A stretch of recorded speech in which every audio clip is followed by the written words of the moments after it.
I was like, the proceedings and we're burning it.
If they have Rule 22 that allows them to do that, they can.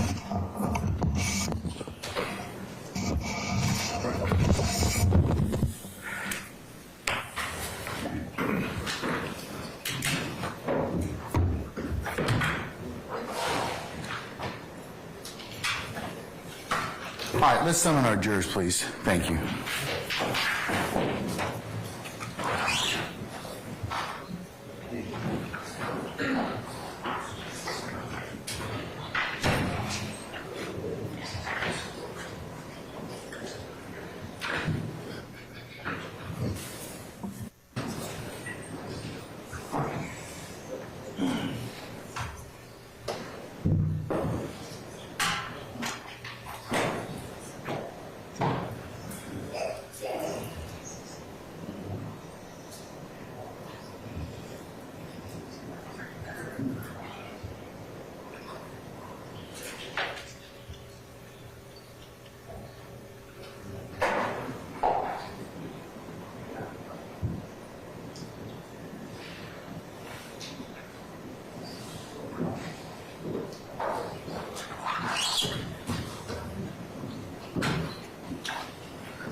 I was returned to California. All right, thank you, Sergeant. Ladies and gentlemen, please be seated.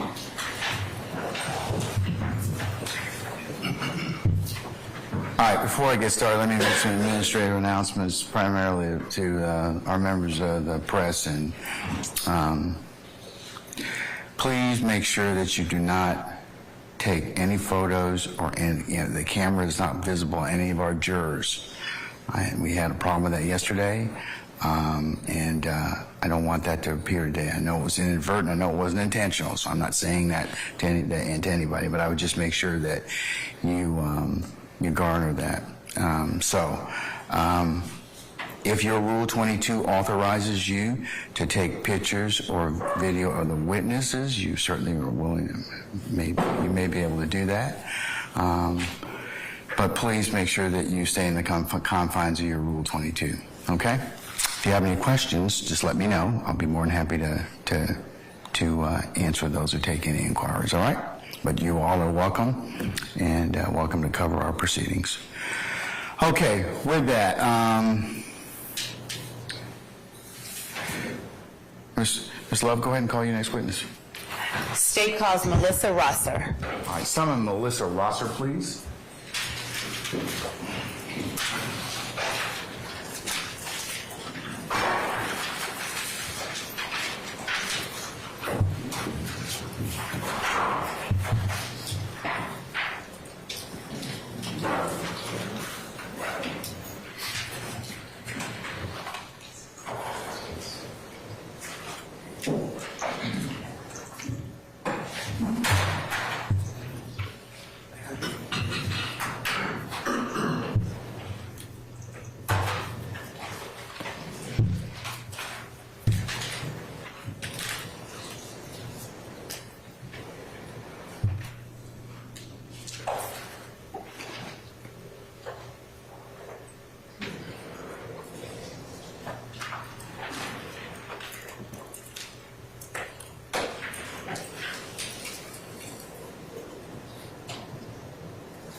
Ms. Love and Mr. Weinstein, and who else was up here at the bench? Mr. Matthews, if anything or any motion or pleadings is filed, let me know at that point in time, and I'll take a look at it at that point, okay? Yes, Your Honor.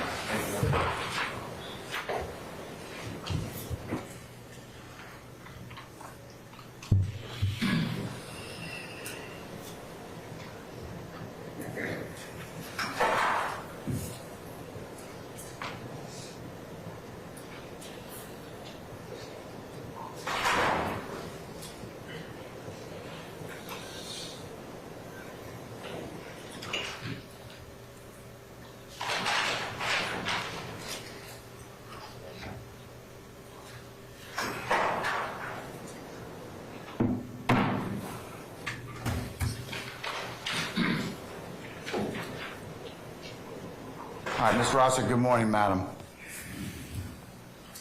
If you could please approach the witness stand. Once you get there, if you'd be so kind and turn and face Sergeant Ingram as a witness, please, to be sworn as a witness.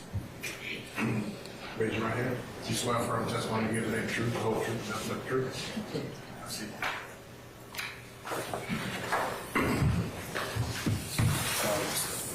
State your first and last name, spell first and last name for the court, please. My name is Melissa Dees Rosser, M-E-L-L-I-S-S-A, Dees, D-E-E-S, and Rosser, R-O-S as in Sigma, S as in Sigma, E-R. Good morning, Ms. Rosser. How are you? I'm fine, thank you. Good. Ms. Rosser, and Your Honor, for the court's edification of the parties, this is as to Act 1 of Count 1. Ms. Rosser, would you tell the jury a little bit about yourself? Where is it that you're originally from? I'm from Chilton County, Alabama. All right. And so, where did you grow up? You grew up in Chilton County, Alabama? I lived in Chilton County until I was about 6 or 7, at which time we moved to Pascagoula, Mississippi. I lived there until I was about 11 or 12, then we moved back to Chilton County, Alabama. Did you go to college in Alabama or somewhere else? I went to the University of Montevallo on a presidential scholarship. Which major in? I have a degree in math, a minor in English, and I was, I think, one biology and one computer programming short of a triple minor in biology and computer programming. I thought I was that great. Okay. So, what did you do with the math degree? I taught math. Excuse me, I'm going to, A basis, you're an object, basis? Background, Your Honor. Oh, with the objection this time, sir. Go ahead. I taught math for 5 years at a middle school and as an adjunct teacher at Wallace Community College at night and in the summer. And at some point, did you leave that profession and that area and make your way to Georgia? I did. I had gotten divorced. I met a gentleman from Georgia. I moved to Georgia. He and I got married. And I was competing. I did pro figure and pro bikini competitions. And I went to the Cheetah one night to eat. The cheetah? Cheetah. Was totally shocked at the amount of money the young ladies were making that I was not making with a math degree and my minors. And I got hired for a year to be a Cheetah girl. Okay. And so I represented the Cheetah. We went to events and did Cheetah stuff. And the year was about as much fun as I could have doing that. I'd had all the fun I could handle. So I didn't want to do that anymore. And what year was that? Oh my, that would have been 2004 to 5, because in 2005 I found out they were opening a club in Forest Park, and I went to to Pink Pony and worked day shift to train to be a house mom. Mr. Gallardi owned 11 clubs at the time, 11 across the U.S. We were opening a club in Forest Park, so I trained up there, and in 2006 we opened Pink Pony South in Forest Park. I started house momming, and I've been a house mom ever since. Now, you're using a term that I may not be familiar with, and some of the jurors may not be familiar with. So would you, first of all, talk to them about what a house mom is and what a house mom for relevance, Your Honor. Your Honor. What's it go to? It goes to background. It goes to the circumstances of the incident that we're about to talk about. Overrule the objection. I actually also own a fitness center, and I work a day job for a fire investigator. I do all of his editing and computer tech work. So I do that too. I work 3 jobs. A house mom, we have a lot of rules. We're very strict. Our clubs are.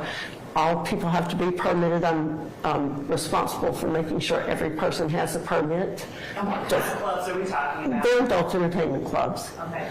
Everyone has to have a permit, the bathroom gentlemen, the cook in the kitchen. I'm responsible for paperwork. All of the young ladies have to fill out paperwork. We interview them, and because of the rate of human trafficking, we have to do an interview process because our company requires us to try and help alleviate that and detect that if it's ever present. So I live the interview just to try and cut down on that, as it is an issue in the U.S. Everyone has to breathalyze at the end of the night. Every person in the club, well, except the manager and myself. So I'm responsible for breathalyzing everyone.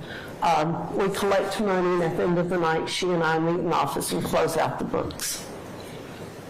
So you were talking about having started or opening up the Pink Pony.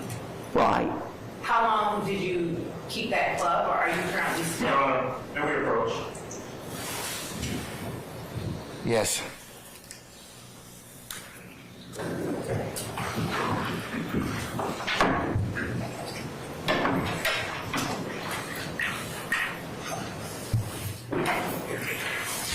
All right, start reading.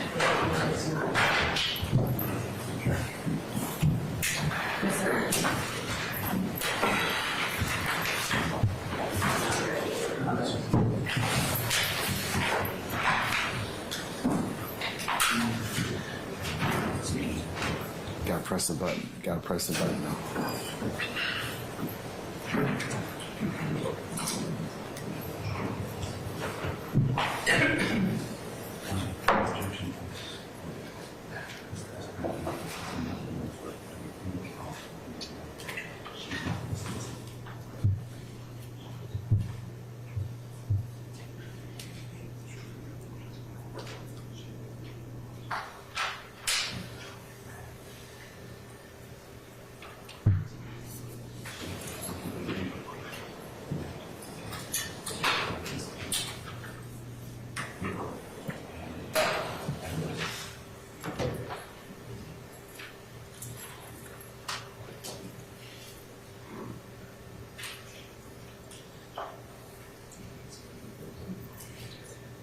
To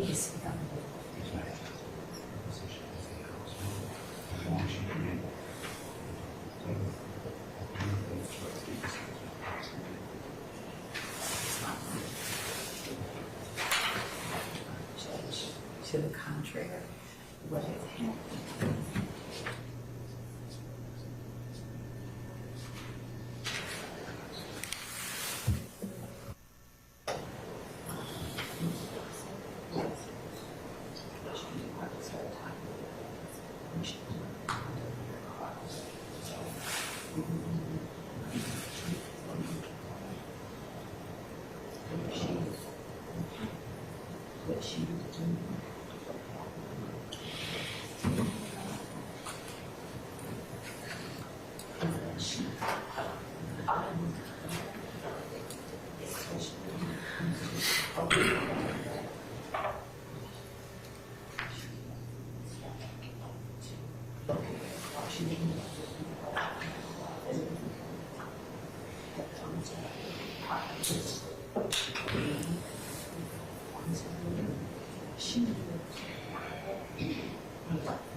Assertion.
Ladies and gentlemen, we're going to just take 5 minutes. I understand we need somebody needs to use the facility, so I'll just excuse everybody. Please go ahead and just, if you do need to use the restroom, use it. If you don't, then we'll come back in about 5 minutes. Okay? All right. We're in recess.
given copies to a couple of the defense attorneys.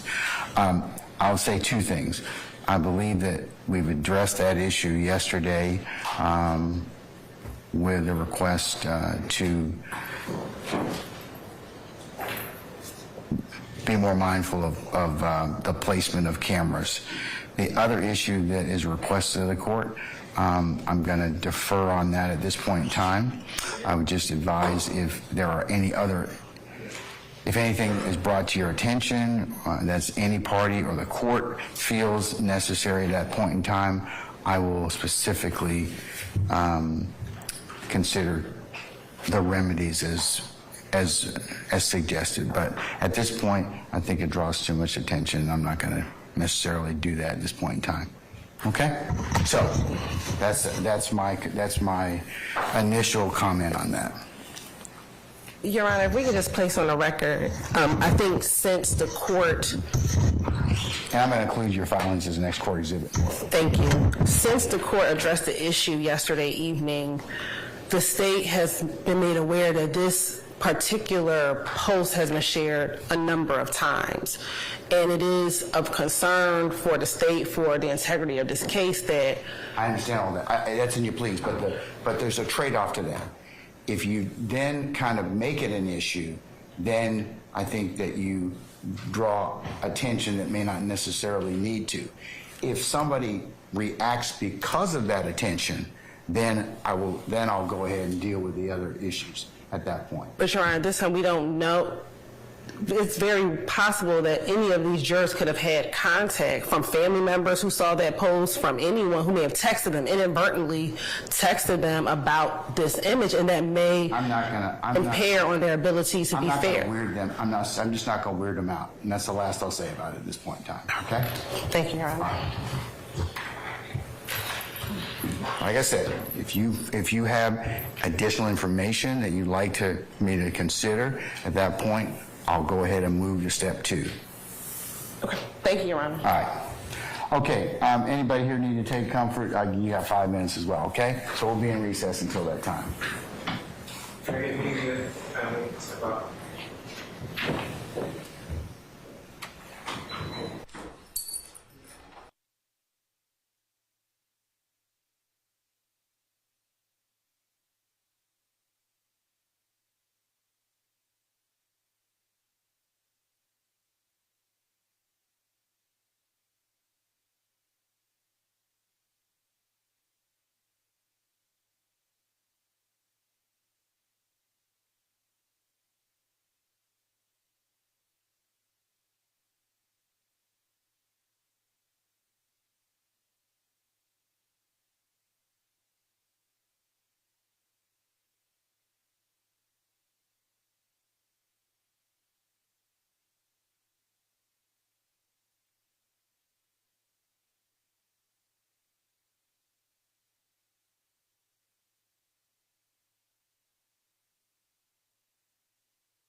handling that matter, so. I just want to make sure you file it, okay? I'm gonna, She at the door, Ms. Love.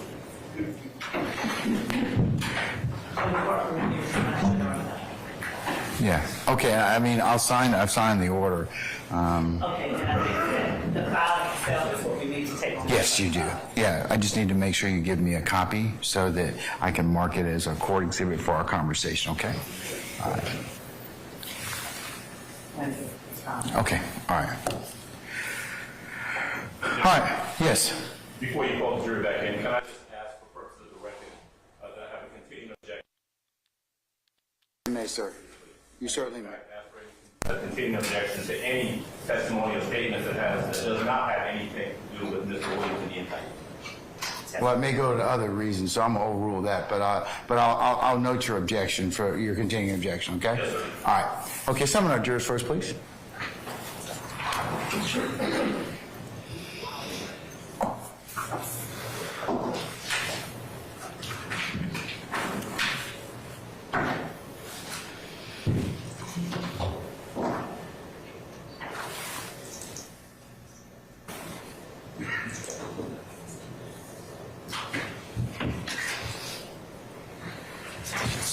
Come on, you should stand.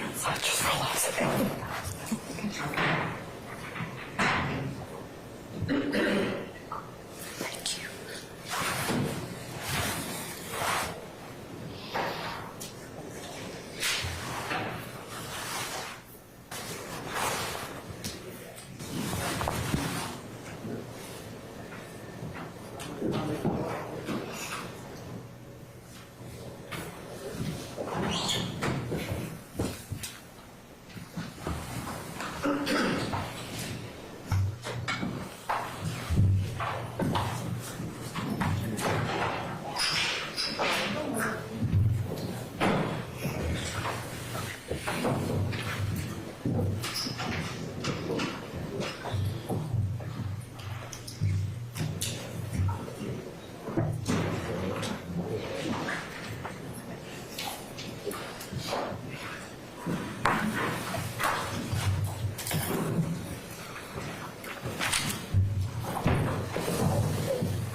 All right, thank you, Sergeant Ingram. Ladies and gentlemen, please be seated.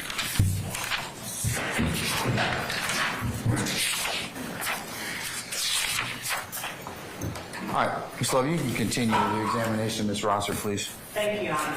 Ms. Rosser, you were in the process of explaining to the jury your responsibilities as a house mom, and you were talking, the last thing that you were stating was about what happens at the end of the night with respect to the money and your responsibility. Right, and we close out by the manager and I meet in the office and we close out the books and then we leave.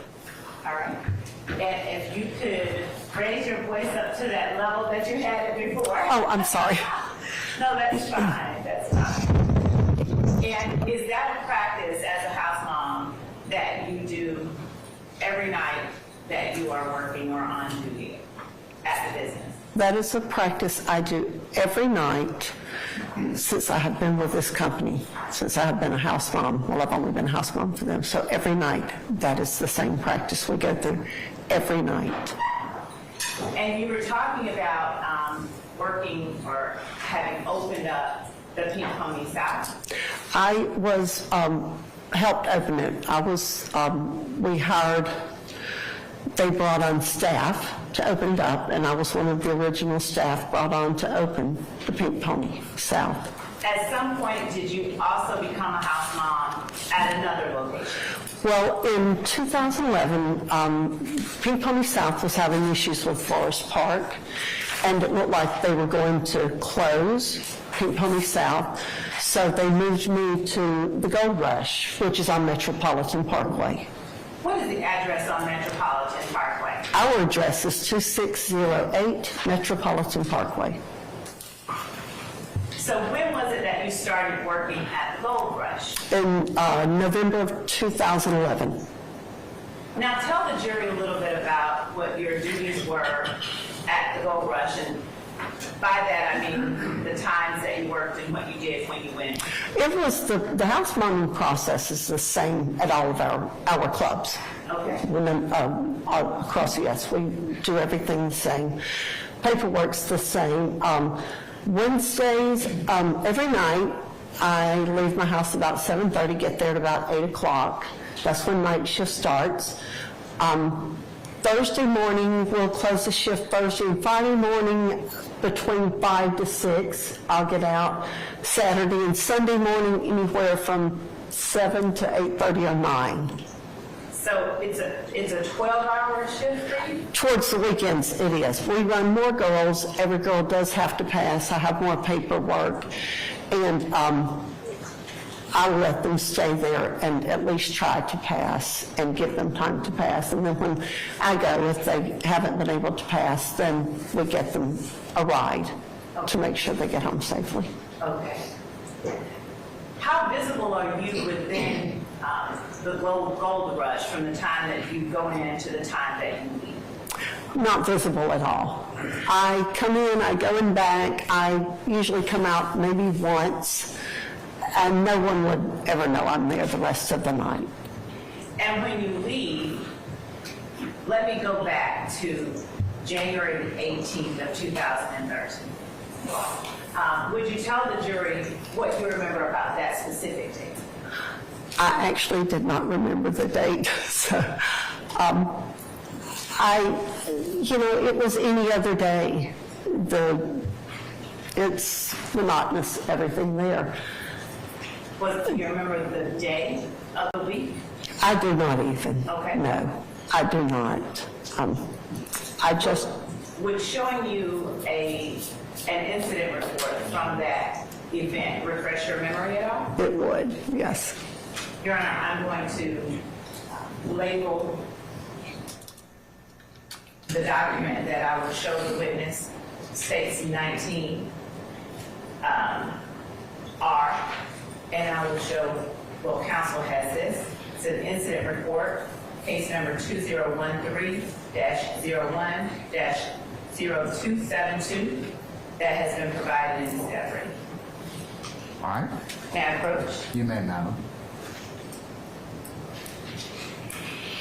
If you would, just reading page 1 at the top, and if it does not refresh your memory, that's fine, but just let me know if it does.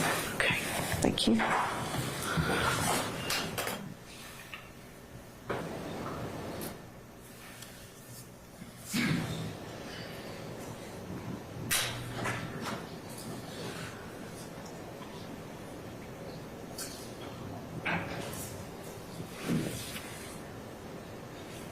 And you're welcome to come through any other. Let us know when you're finished, Ms. Rosser, okay? Thank you, I will. Yes, sir.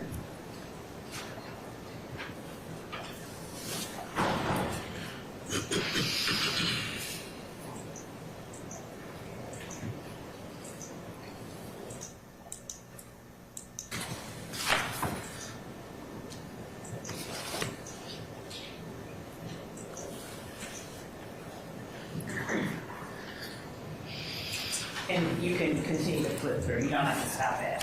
Oh.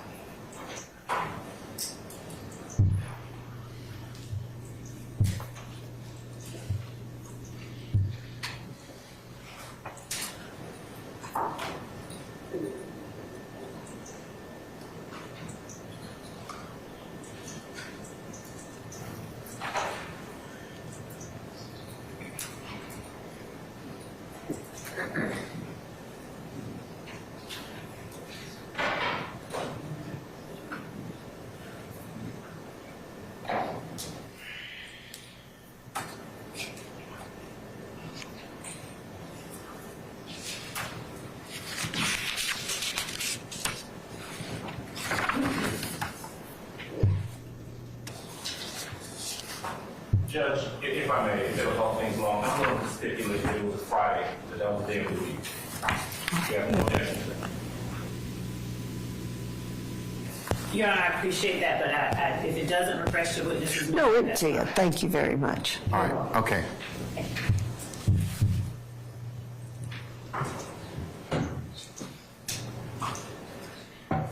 So, Ms. Rosser, if it is a Friday, Right. if that's the day of the week that it was, what is it that your schedule would have been on that day?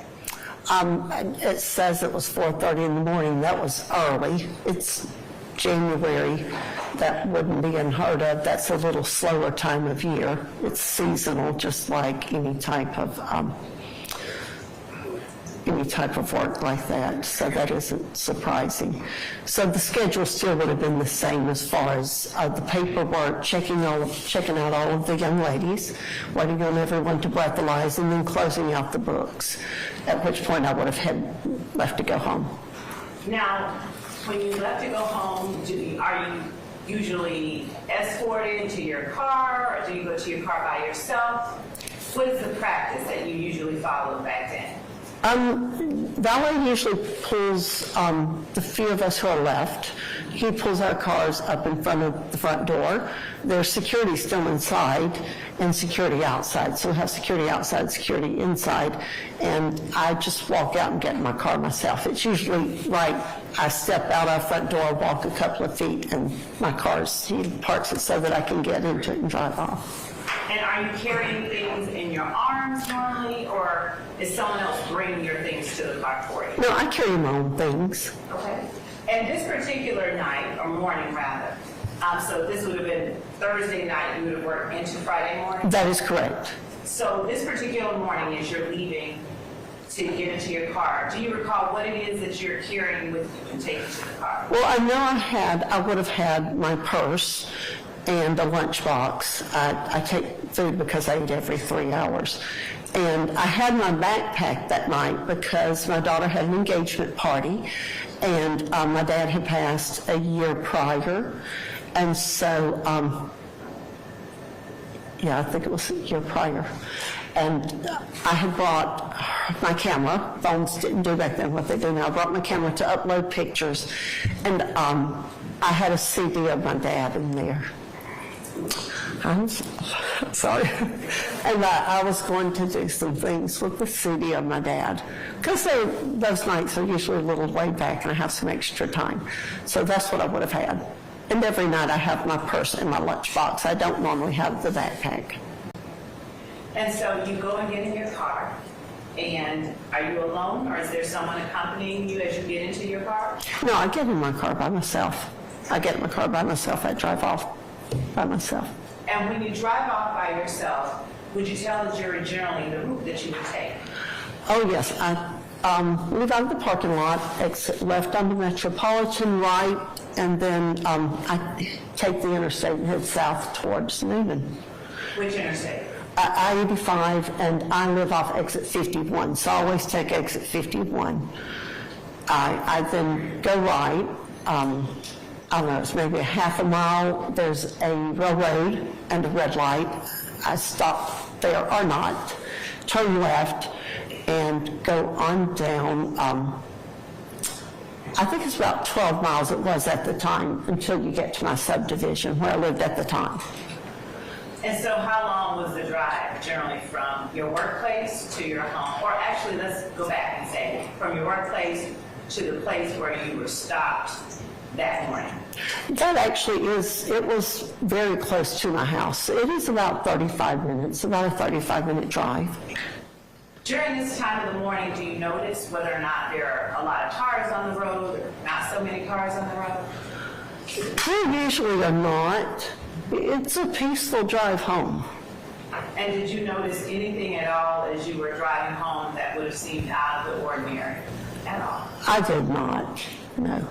Would you then tell the jury what kind of car it was that you were driving? It actually was a 2012 Chevrolet Malibu. We had just bought it. My daughter had just bought it, actually. It was her car. So I had driven her car to work. Did it have any kind of special features like OnStar? It did. It did have OnStar. The car had OnStar. I had not had time to activate the OnStar system. And did it have its tag yet? Oh my, I don't remember. All right. So as you're driving your car, your daughter's car home, would you tell the jury what, if anything, happened that you remember from that night as you drove home that morning? I don't remember anything. Usually, like I said, I work 3 jobs. It's a peaceful time of morning. I usually have my radio on. It's a decompressing time for me. It's just time to think, meditate. And I'm probably, so anyone following me, I would have been oblivious. That's my time. Did something interrupt your decompression? Well, yes. When I turned into the subdivision, the entrance I would normally take, one travels about 3 car lengths, at which point you have a dead end and the option to turn left or right. And I stopped at the stop sign, and I felt someone hit me.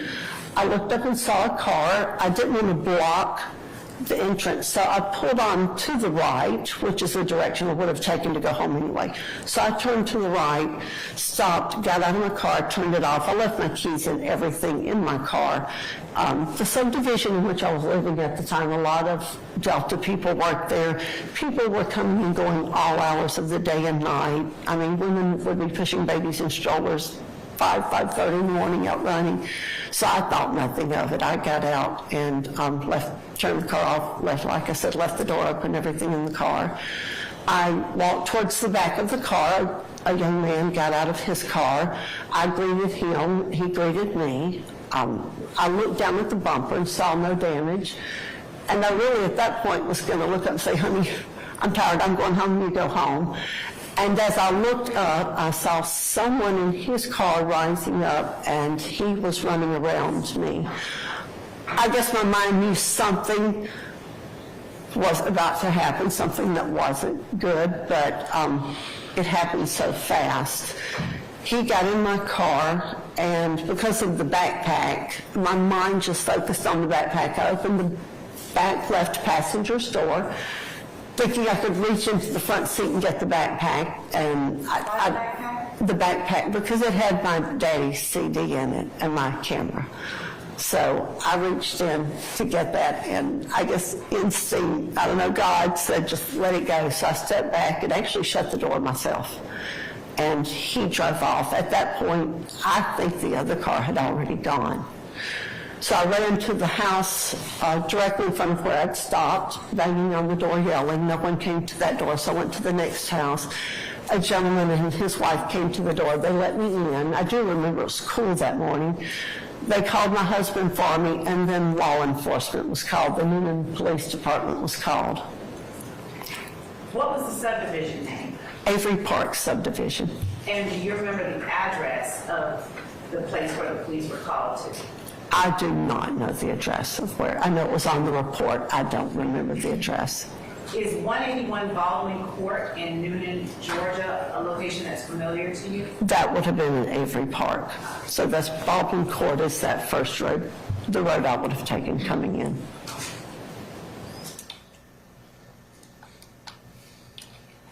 You said that women are generally sometimes pushing their babies in strollers around 5 o'clock in the morning. So it's around 4:29, 4:30 in the morning. Do you remember what the atmosphere was like? It was quiet. I mean, it was early, but like I said, people are coming and going at all times of the day and night there. So. And what did you mean when you said Delta people live there? A lot of Delta employees. Delta Airlines? Delta Airlines, yes. Is the lighting, is it lit inside the subdivision, or is it dark? It is lit, yes. The subdivision is well lit, yes. Approximately how long did the interaction with the people who took your car take place? It was just me literally stepping out to greet him and the young man greeting me. I mean, in my mind at that time, it's a fender bender. Most accidents aren't on purpose, so I'm going to greet someone. Now, you were never asked to identify anyone or anything like that, right? Or were you? I was not, no. And were you never shown any lineups or anything like that? I was not. However, were you able to at least observe a general description of the person that did that?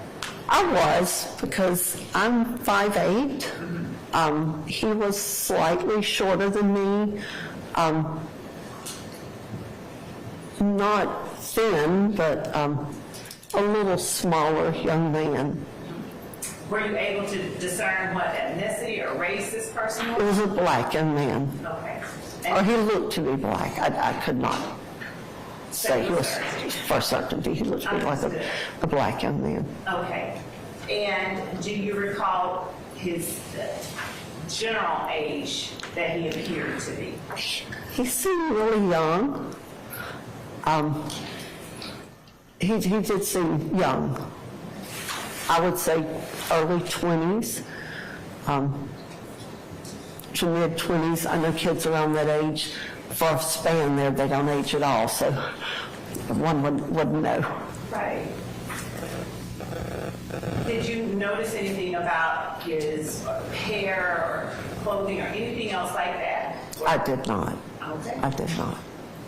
You mentioned someone rising up in the other car. Right. What did you mean by that? Someone apparently was bent over, because when I got out, he was the only person in the car, but then I saw someone lean up and slide towards the driver's seat. At that time, he was running around me. I could not have even discerned whether or not it was a male or female. So the interaction lasted less than 5 minutes? Is that fair? Oh, much less than 5 minutes. And you didn't ever stare at the person, did you? Or was there a... No, because like I said, I greeted him and immediately looked to see, because it was my daughter's car and she had had it for, I think, a week. So I looked down to see how much damage I had done to her car. And then he was running past me. So literally our interaction was me saying, "Hello, how are you?" And he said, "Hello, ma'am," or whatever he said. After that, did you take any steps to try and have the car located? I had told men and police that this car did have OnStar, and my cell phone was in there too. They didn't, I guess they did not attempt to call OnStar.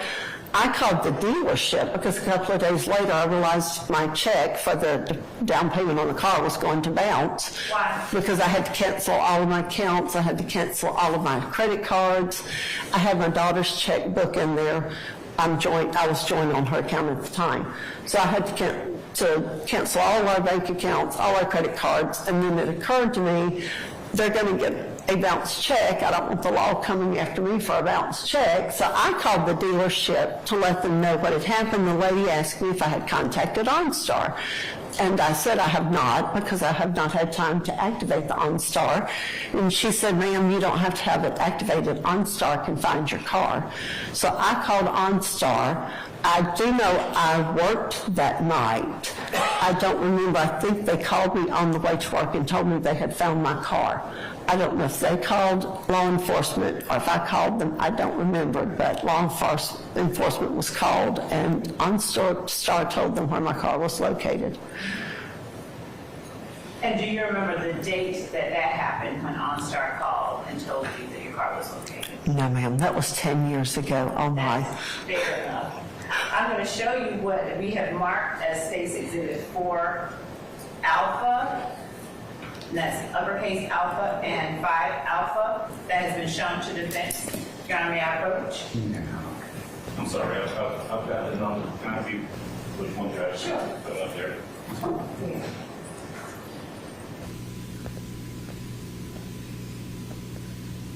right, that's fine. I have no objection. Okay.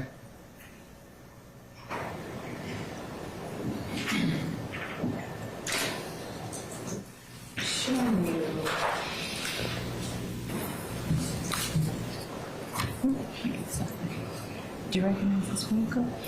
Yes, that is my daughter's vehicle. Okay. Now, are 4A and 5A accurate representations of the vehicle that was taken from you the night you just described for the jury? That is correct. Okay. Your Honor, the state tenders 4A and 5A as evidence. Any objection, sir?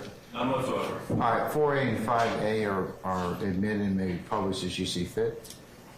Ms. Rosser, in the photograph depicted in 4A, was that your residence where the vehicle is parked? That is not my residence. Did you ever take that vehicle to that residence? No, I did not.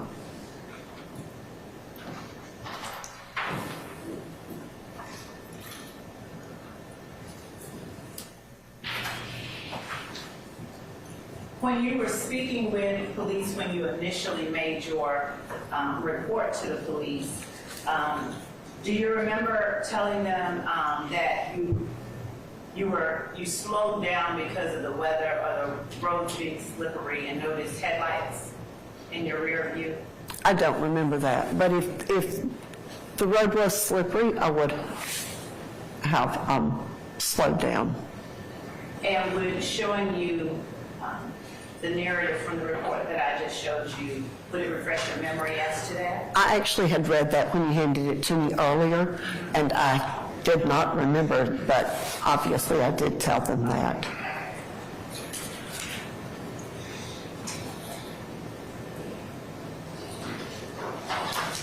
Do you recall the size, the weight that you gave to the officers as to approximately how big the person was that took your car? I actually can still remember him because he looked like any average young man. I mean, he didn't look like a football player. He was, oh my goodness. Just, like I said, probably he was at least 5'7", shorter than me. Not thin build, just an average build. And do you recall saying he was about 130? Was that your words or was that the opposite? That would be about right for his weight, for his size, as well as I remember him. That would be about right. Do you recall how much money it was that was in your purse at the time? I know it was over $1,000 or more, and then I had checks because I do own a fitness center. Some of my members of my gym had written me checks for their gym memberships, so I had checks from other people in my purse. Do you recall telling the police it was about $2,000? Objection to the leading. If I show you the report, I sustain the objection. would it refresh your memory as to about how much you said? That would be about right. Okay.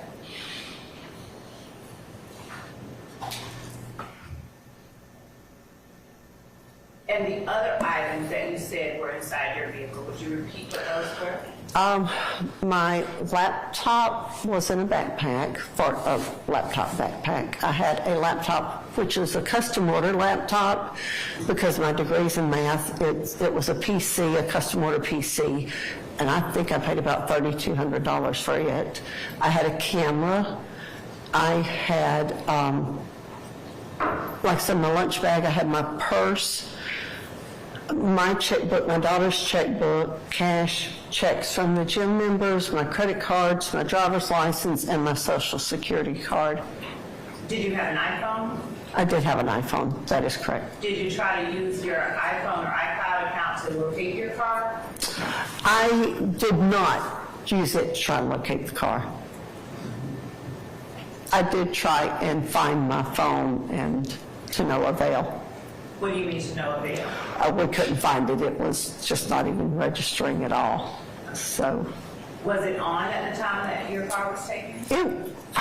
I'm almost certain I would have had it on. Because I have kids, I work a lot, I keep my phone on. So I guess at the time that they had turned it off because I could not locate it. That Thursday night leading into the Friday morning when your car was taken, were there patrons in the club? Were there people? Were there customers? I'm sure there were. I I could not tell I you. promise you, I'm not going to ask you who all was in the I was going to say, I cannot give you a quantity, a number. I could not tell you. Are you able to tell the jury, generally, are there any age groups or specific demographics that visit the club, or is it a broad spectrum? No, we actually have a very mixed customer base. It is the age range, the ethnicity, we have a range. So are there young black people, young white people, older black people? All of the above. We get blacks, Asians, Hispanics, whites. We get young people, we get middle-aged people, we get men, we get women. We have quite a diversity among our customer base. And are you at all familiar with, or were you at all acquainted with anyone by the name of Trontavia Stevens? Not of which I'm aware. We have a few customers that I come in, they'll hug my neck, the regulars, Hayden's, Melissa. I don't know people's names. I'm not out there long enough to know a name. So you are, when you spoke earlier about the fact that you're rarely in the club or visible, when you speak about coming there and hugging customers' necks, when does that happen? When I get there, when my shift starts, because sometimes there are regulars in there, and I'm 55. I'm like mom to them, so they're all going to hug Miss Melissa's neck and ask, and they're sweet. I mean, we have amazing customers at our club. And when you leave, do you generally tell your customers goodbye, or are there generally no customers left? There are no customers. The young ladies have an option to either leave prior to, when we do last call, at that point, young ladies are not allowed to leave until the parking lot is cleared of all customers. No staff is allowed to leave until the parking lot is cleared of all customers, and that is for their safety, because we have a barricade. There's only one way in and one way out.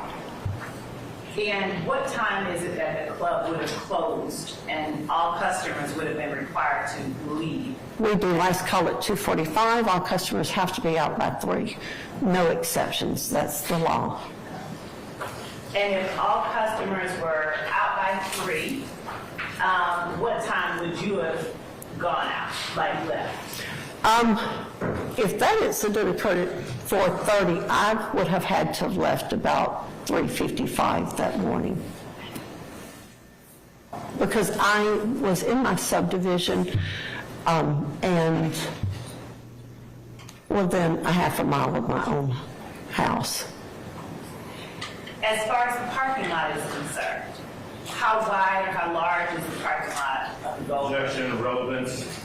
Your Honor, I'm going to ask that question because I'm going to next ask her, did she pay any attention to whether or not anyone was on the perimeter of it, or could she even see that? Your Honor, she's already testified that there was no one there at the time she leave. I object to No the exception. speaking. Okay, all right, okay. I'm going to sustain the objection. Just move on, all right? Sure. And you said that you left and you got in the car, you didn't notice anything, but was there anything on the perimeter of the parking lot, anything at all that caught your attention, or nothing at all? I really don't pay attention. I mean, when I walk out, I notice, like, the manager's car, security is usually there, a foreman, cars of any young ladies who have not been able to pass the breathalyzer. They leave their cars, because we do have overnight security. As far as the perimeter, behind us is a trailer park. If you're exiting our club, to the left would be a trailer park. Directly in front is a liquor store, and to the right is Metropolitan. So as far as the parking lots where the liquor store and everything is, I wouldn't have paid attention because there, again, can be cars in and out across the road. There's parking, and there are cars there throughout the night, and when we leave in the morning sometimes. So I would have paid that no attention either. Now, I asked you whether or not you knew of Trontavia Stevens. Are you at all familiar with, or have you ever had any reason to be at 2612 Old Hayville Road? No, I don't know where Hateful Road is. Okay, thank you. That's all that I have. Defense may have some questions. Cross. Yes, ma'am. Mr. Adams. Yes, sir.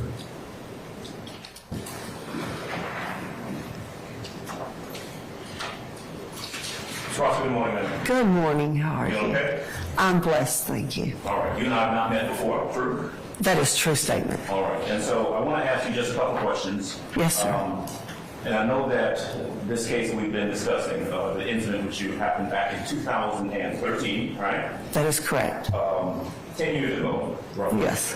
But I want to ask you about this case. All right? Some questions about this case that you're here for today. So, you were a house mom back in 2013, right? That is correct. This incident you've been questioned about occurred in Noonan, Georgia, where you live. That is correct. That location is about a half an hour or so away, maybe a little bit more, from where you work. That is correct. When you left the club that night and you went to Noonan, you drove to Noonan, you did not notice anyone following you, anything like that. No, sir. One of the things you testified to a little while ago, correct me if I'm wrong, and if I say anything wrong, please correct me, all right? You said that the customers are gone by the time you leave the location. That is correct. They're cleared out. I think your words were no exception, right? That is correct, yes, sir. So when in talking to the officers later on in regards to that incident, nothing to suggest that there was you didn't see anyone following you when you left the club, right? I would not have been aware of anyone, no, sir. Right. In fact, the first time that you noticed anything, according to the police report that Madam Prosecutor showed you a little while ago, was when you were actually in Noonan, close to your home, correct? Correct. You saw lights in your rear view, and you actually, it kind of caught your attention because you thought, hey, I'm driving slow, and you thought the person behind you, the lights coming up on you might be kind of irritated that you were driving slow. You remember telling the police that? I really do not even remember that part of it, Okay. and I apologize. But if I told him that, then I'm certain, and that does sound like something I would say. Okay, and listen, no need to apologize. We're just asking what you remember, just trying to get a sense of what's relevant. Objection, Your Honor, as to relevance. I sustain the objection. Thank you. All right, rephrase, sir. Oh, yes, sir. All right, so back to the facts of what happened. Someone hit you from the back. Yes, sir. You get out of the car. Yes. You see a young man, kind of nondescript looking young man, right? Correct. 5'7"-ish, Yes, sir. 130-ish pounds, a small guy. Yes, sir. Maybe a little smaller than me. Probably a little smaller, yes, sir. Give me 5'8". I look, I don't want to hurt you. I'm trying not to step on your toes on that one, okay? And I appreciate that too. But this kid gets out of the car. Yes, sir. And he says something to you on the effects of you said hello, and he said yes ma'am, or something like that, all right? He greeted me. I don't remember if he said hello, ma'am, or how are you. He greeted me. I greeted him. He greeted me in return. You're in the back looking at your car, and he in the meantime goes around, jumps in your car, and takes off. He circles up on the curb and, yes, sir, he turns around and takes off back out the direction in which we had come in. You don't know where that kid in the car he was in came from, right? Oh, correct, no. I mean, this is Noonan, so, whether, this kid came from Noonan or from wherever, you don't know. The only thing you know is that this happened about 35 or 40 minutes away from where you work in Atlanta, right? That is correct, yes, sir.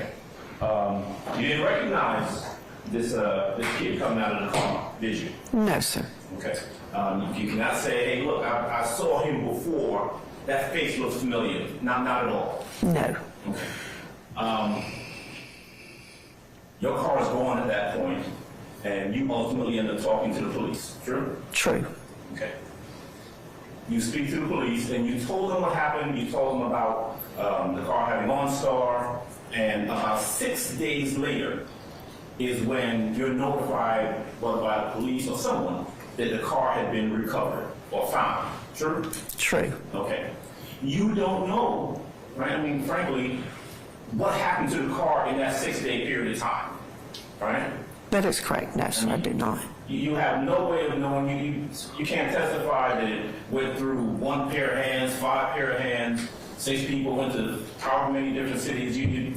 We just don't know, right? That's true. Yes, sir. All we know is that at some point the car was found somewhere in Atlanta, right? Correct. Okay.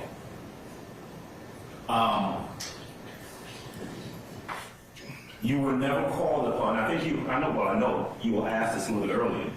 You were never called upon to come and identify anyone who was found in possession of the car, right? That is correct. Yes, sir. You were never told by anyone, by police, law enforcement, that anyone was found in possession of the car. At some point, I received a call. They had found my car. It actually was sometime later. I was given 2 names because they did ask me if I knew the names. I wrote the names down and did not recognize the names. So that is the extent of it. Right. And certainly there was never a time when the police said, hey, you know what? I want you to come in here and take a look at this picture and see if you identify anyone. That never happened. No, sir, that did not happen. All right.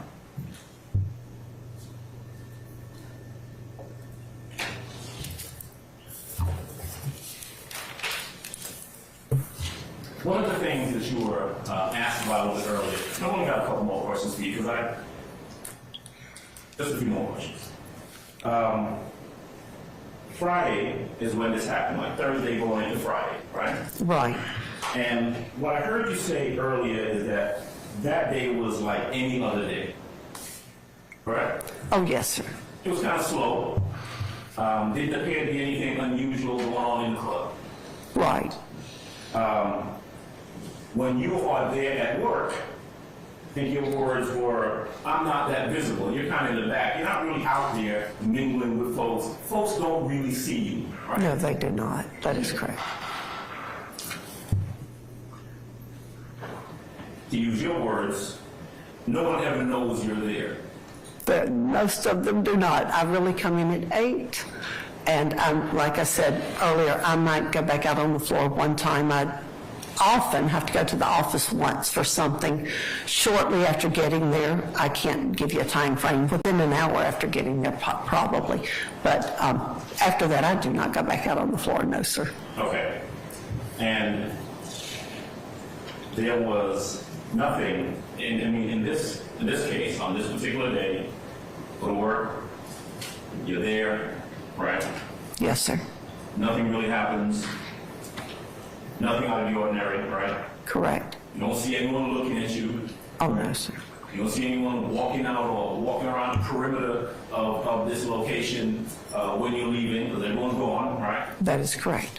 You get in your car, and something happens down in Newnan, Georgia. That is correct. All right. And that's it. Yes, sir. Oh, yeah. Thank you, ma'am. Any redirect, madam? I don't know if any other. Oh, I'm sorry. Any other examination? Ms. Sharp? No, Your Honor. Thank you. All right, Ms. D. Williams?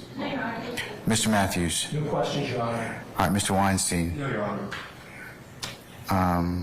Mr. Kwame, Mr. Moore? No, Your Honor. Ms. Westmoreland? All right. I think that's it then. Okay, all I right. have a brief redirect. Ms. Rosser, just a couple of questions following up from Mr. Adams. Mr. Adams mentioned where you worked in Atlanta, and I neglected to ask you when you said 2608 Metropolitan Parkway. That is in Atlanta in Fulton County. Is that right? Yes, yes, ma'am. That is the address to the Gold Rush. And you said you did not know and had not visited 2612 Old Hayville Road. Do you have any idea how far 2608 Metropolitan Highway is from Old Hayville Road in general? I have no idea. Okay. And finally, you said when you were asked on cross-examination by Mr. Adams, no one knows that you're there. is that sort of a generality, or is that literally your meeting, nobody knows that you're there? It's a generality. I mean, the young ladies know I'm there. Do The you regulars know I'm there. But, so, no one, being a universal modifier is not actually appropriate. People know I'm there, but most of the customer base, many would not know I was there. Thank you, Ms. Ross. That's all that I have. You're welcome. Anything further, councils? No, sir. All right. May Ms. Rosser be permanently or temporarily excused a witness? Yes, Your Honor. Thank you. Permanent? Permanent. All right. Ms. Rosser, I'm going to permanently excuse you as a witness. I appreciate your patience with us. Don't discuss your testimony with anybody except the attorneys in this case, okay? Thank you very All much. right, thank you, madam.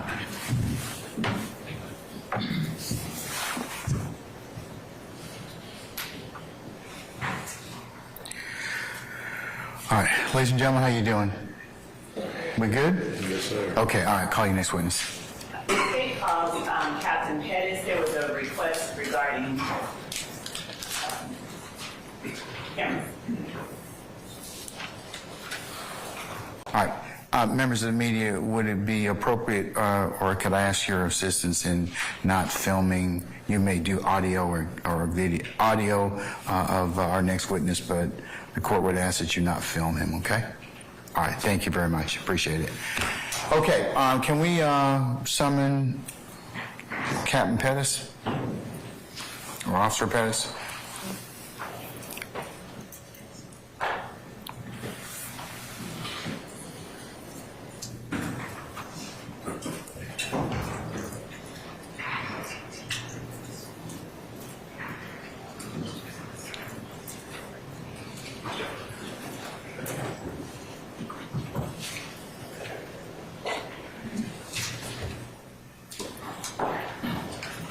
Ms. Love, what's the first name of your witness, or Ms. Hilton, what's the first name of your witness, please? Did the court hear? Reginald? Yes. Thank you.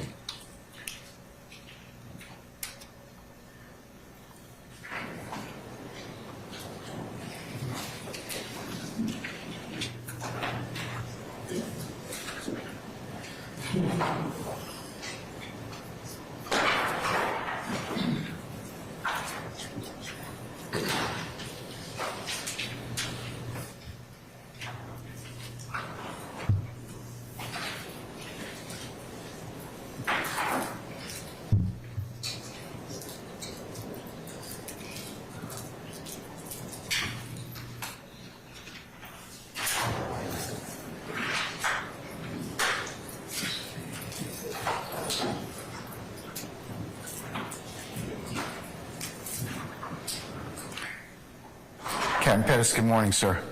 Sir, I'm up here. If you could please approach the witness stand. Once you get there, if you'd be so kind to turn and face Sergeant Ingram and be sworn as a witness before you sit down, sir. Raise your right hand. You swear affirm testimony you give the truth, the whole truth, nothing but the truth. I do. Have a seat. State and spell your first and last name for me. First name is Reginald, Reginald. The last name is Pettis, Pettis.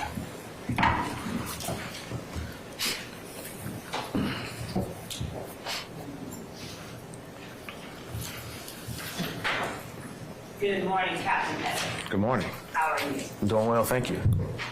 Captain Pettis, would you please introduce yourself to the jury and tell them where it is that you currently work? Good morning. I'm Captain Reginald Pettis. I am assigned to Zone 3 of the Atlanta Police Department. And Captain Pettis, I'm surprised I don't have to tell you this, but I'm gonna need you to talk up a little bit louder. Okay. Because I can barely hear you back here. All right. The jury's be able to hear you. So you're assigned to Zone 3? Yes, ma'am. All right.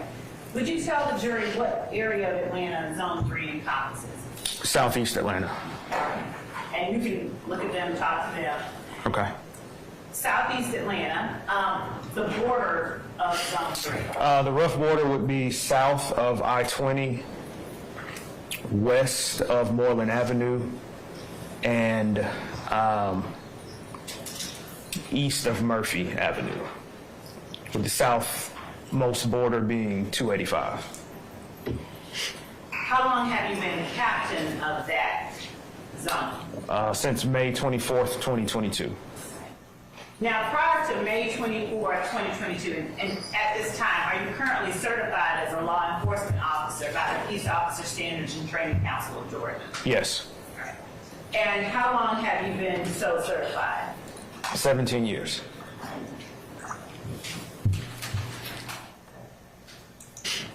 So prior to working or being promoted, I suppose, to captain of Zone 3, what was your position there?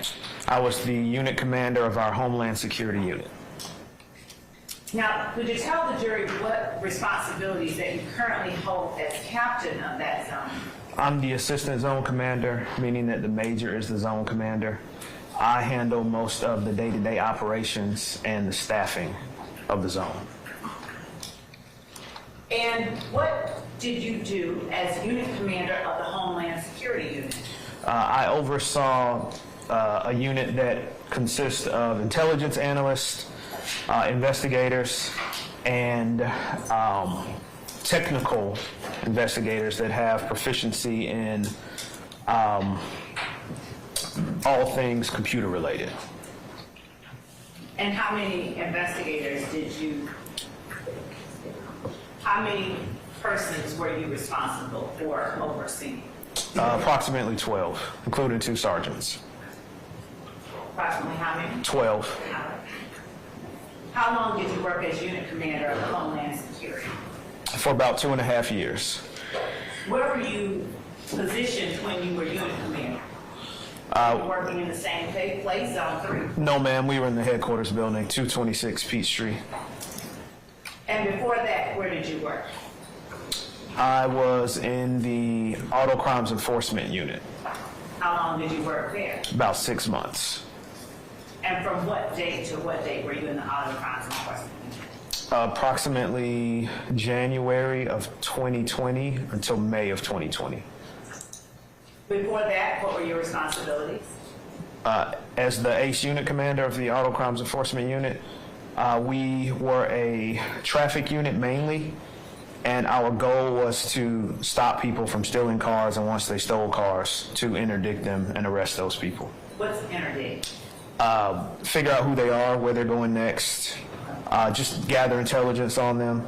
And then at the tail end of my tenure there, we really were being tasked with a lot of street racer enforcement, because it was 2020 and everybody was in the house and that's what they were doing. Those are the times. Yeah. Prior to January of 2020, what did you do with the Atlanta Police Department? I got promoted to lieutenant in January of 2019. I was assigned to Zone 2 as the day watch commander. Then I got moved to the administrative unit commander in Zone 2, and then to the criminal investigations division of Zone 2. And what were your responsibilities with the criminal investigations division of Zone 2? Well, back then we had our investigators assigned to each zone, as opposed to now where they're all collected together at headquarters. So I supervised the investigations that took place in Zone 2.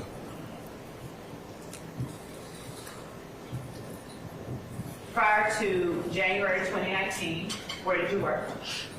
I was a sergeant. I was assigned to Zone 5. When did you start working as a sergeant in Zone 5? Approximately July of 2014. And before then, what were you assigned to do? Before that, I was an investigator assigned to Zone 3. Is Old Hateville Road in Zone 3? Yes. Specifically, is 20...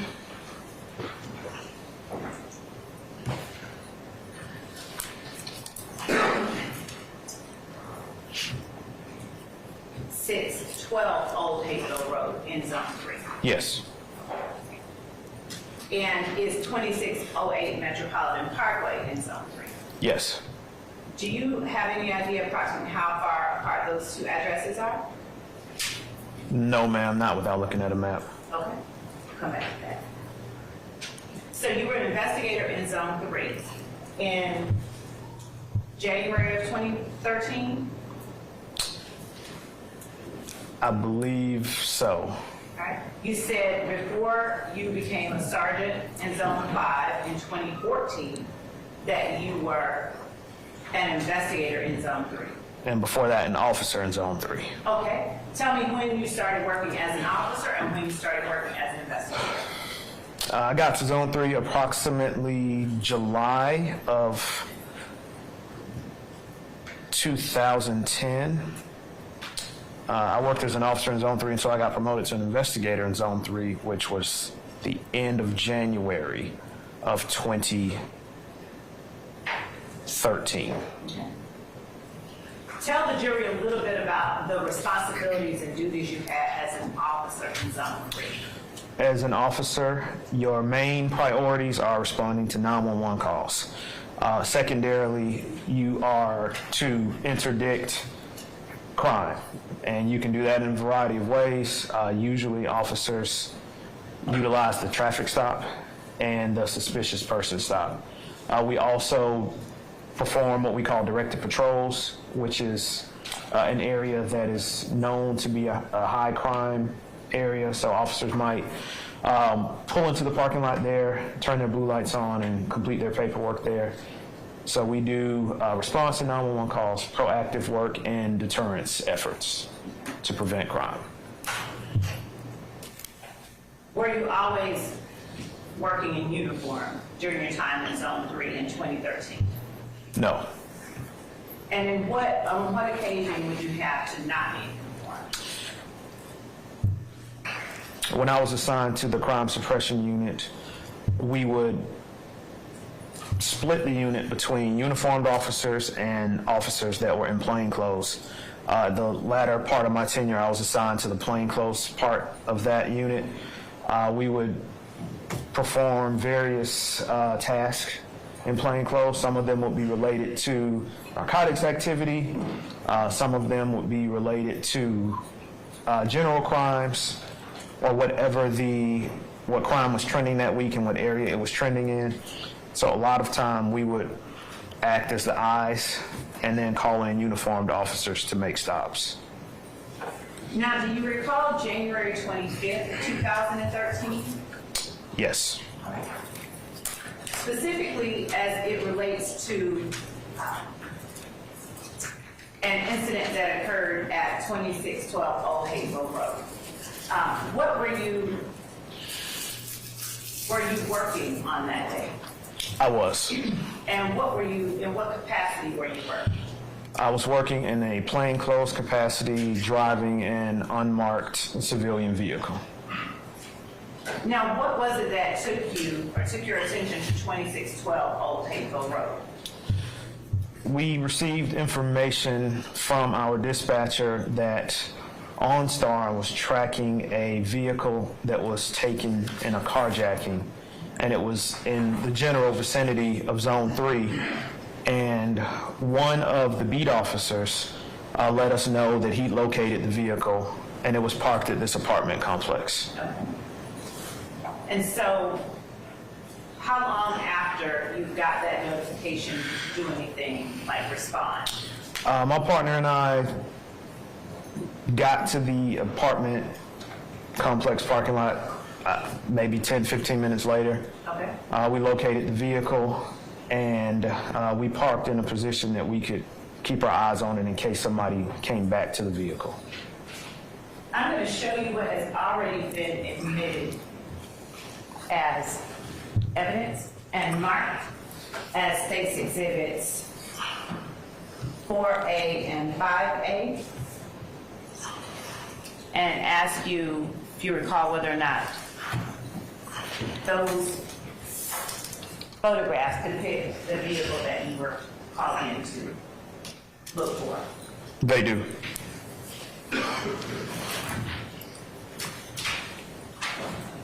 So what do you do as you get into the complex to respond to this call? After parking to keep eyes on the vehicle to see who returned to it, it's pretty much a waiting game at that point. We hadn't determined yet how long we were going to wait to see if somebody came to the vehicle. I think it took about 45 minutes before we saw the vehicle drive past us.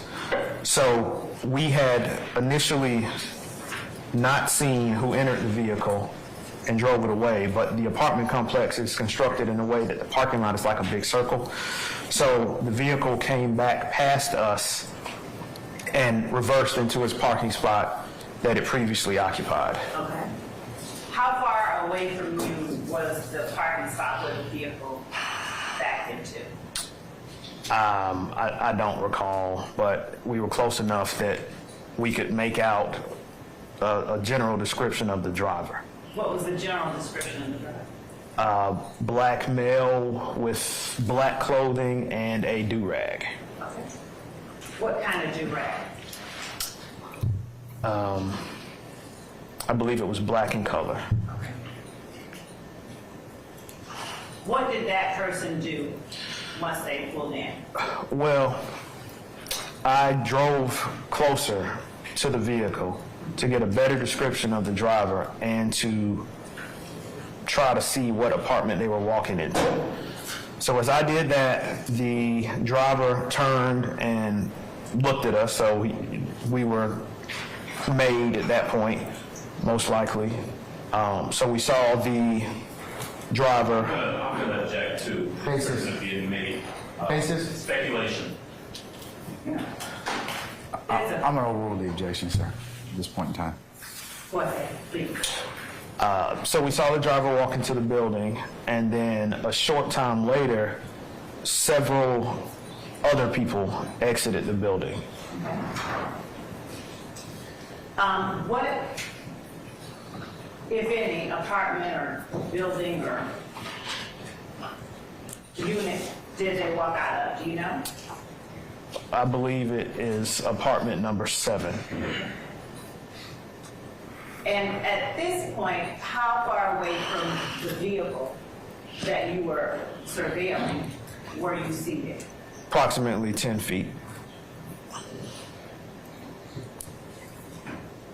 What happened after that?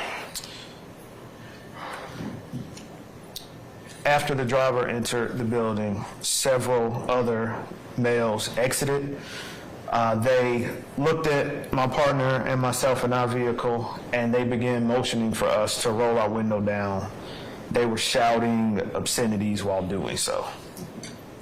Now, what were the ethnicities or races of the other persons who came out of the building? Black males. Do you remember any general description of the persons who were yelling obscenities? It would just be that they were probably all under 25 years old or around that age. And what, do you know why they were yelling obscenities? Objection, false speculation. I stay in the objection. I would draw that because you don't know what's in their head, but what obscenities were they yelling at you? I did not roll the window down to the best of my recollection. There were some middle fingers, there were some gang signs being thrown. I cannot tell you what they were, Okay. but it was aggression was the general gist of it. All right. So what did you do upon showing of this aggression? At first I did nothing, and then one of the males, who was the most I would say violent with his hand signals, his signs being thrown, and his motioning for me to roll down the window, lifted his waistband to show us that he had a pistol in his pants. And what did he do at that point? He pulled the pistol from his pants and held it down beneath his waistline while pointing the barrel at myself and my partner.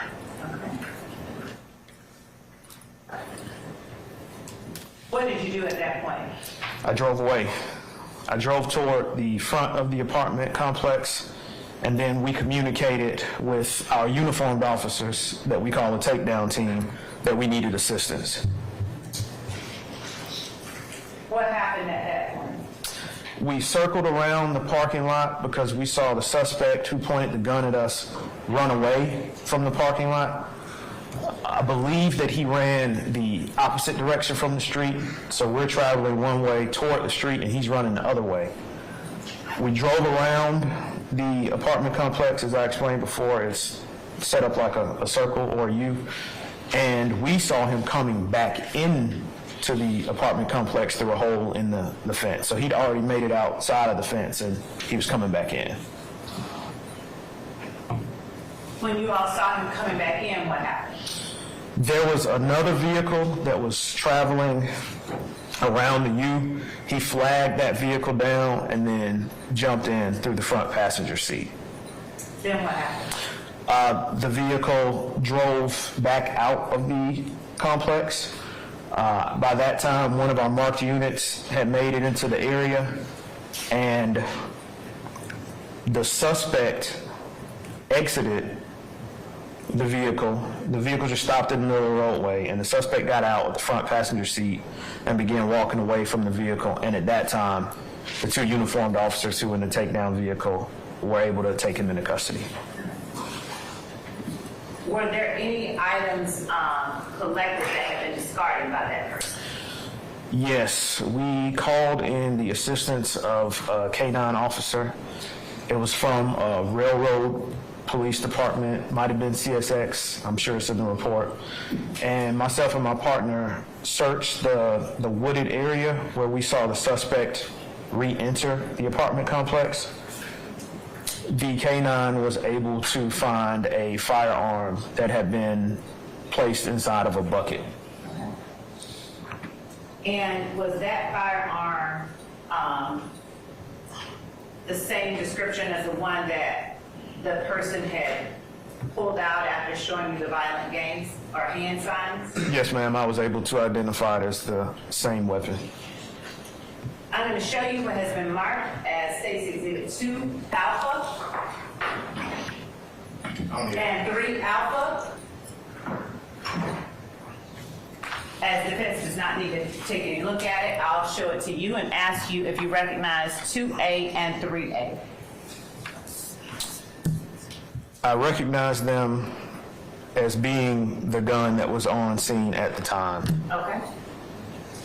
Are those fair and accurate reflections of the firearm that you collected? Yes. Your Honor, the state tenders 2A and 3A as evidence. Any objection to 2A or 3A? Mr. Adams or anybody else? I'll be happy to wait. Anybody else? No, Your Honor. All right. 2A and 3A are admitted and may be published as you see fit. Thank you, Your Honor.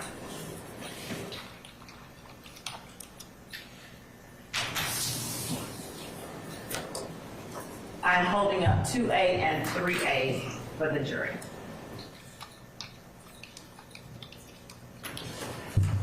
Captain Pettis, let me back up to the time that you said that you saw the vehicle back into the parking lot before the gentleman got out and went inside. Was this gentleman, did you do or say anything to that gentleman? No. And how long would you estimate it was from the time that he went inside to the time that the group of people came outside? Less than a minute. And did a group of people come directly towards you, or were they doing something else and then noticed you? I think that the Objection to speculation. Sustaining this to form. What did you observe? I observed them come out of the building with their attention already focused Where? on the vehicle that I was driving, myself and my partner. Okay. And then they immediately began throwing the gang signs and yelling at us. Had you done anything to that group of gentlemen before they came out, focusing on you and your partner, throwing the gang signs and yelling at you? No, ma'am. Now, when you talk about gang signs, how long have you worked overall in law enforcement? 17 years. And what, if any, training or experience have you had during that time that would give you the ability to recognize what a gang sign is? We certainly had a block of instruction in the academy. In field training, we would be taught to look for those signs from our field training officers, pointing out the signs. But we would literally drive down the street and gang members would throw gang signs at the police car. Throughout my years, I've attended various other trainings that show gang indicators from tagging to dress to words being said, certainly the colors and hand signs being the most fluid and evolving indicator of a criminal street gang. And how were you able to discern, a gang sign from just the middle finger? I think it would be in the forming of the hands and it doesn't look like a middle finger. It's more complex than that. All right. I'm going to show you what has been marked as state's exhibit 6 alpha, 7 alpha, 8 alpha, and 9 alpha as it relates to this particular incident. And also let me ask, before I do show you these, 2612 Old Hayfield Road, that's in Fulton County. Yes. All right. I'm showing you, and given that this has been already served upon offense, showing you 6A, 7A, 8A, and 9A. Would you look at those without publishing to the jury? And let me know if you recognize those photographs, the person depicted there. I do not. Okay. Do you, at the time that this incident occurred, are you the one that photographed anyone who had been arrested? No, ma'am. Okay. Who was it that did that? I don't know for certain. Was it a crime scene taker, what I'm asking? No, ma'am. I think that it was one of our supervisors who responded to the scene. Okay. They usually kept the one camera that we had for the entire zone. All right. And how did the supervisor, or how did you all document or associate photographs with a particular incident? It's usually done right there. I'm going to object. If he doesn't know, he's speculating. Your Honor, I sustain this. he's literally answering. I stand it, it's the form of the question. Okay. I'll sustain the objections to that. You can rephrase it, madam. Sure. When photographs are taken during the course of an incident that you are involved in, is there a way that the photographs are associated with the incident itself?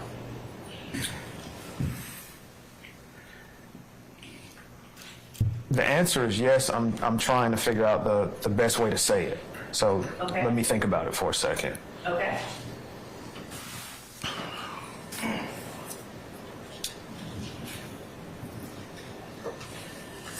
In most cases, the photographs are associated with the incident that's occurring by way of the officer or the investigator that is on scene. Okay.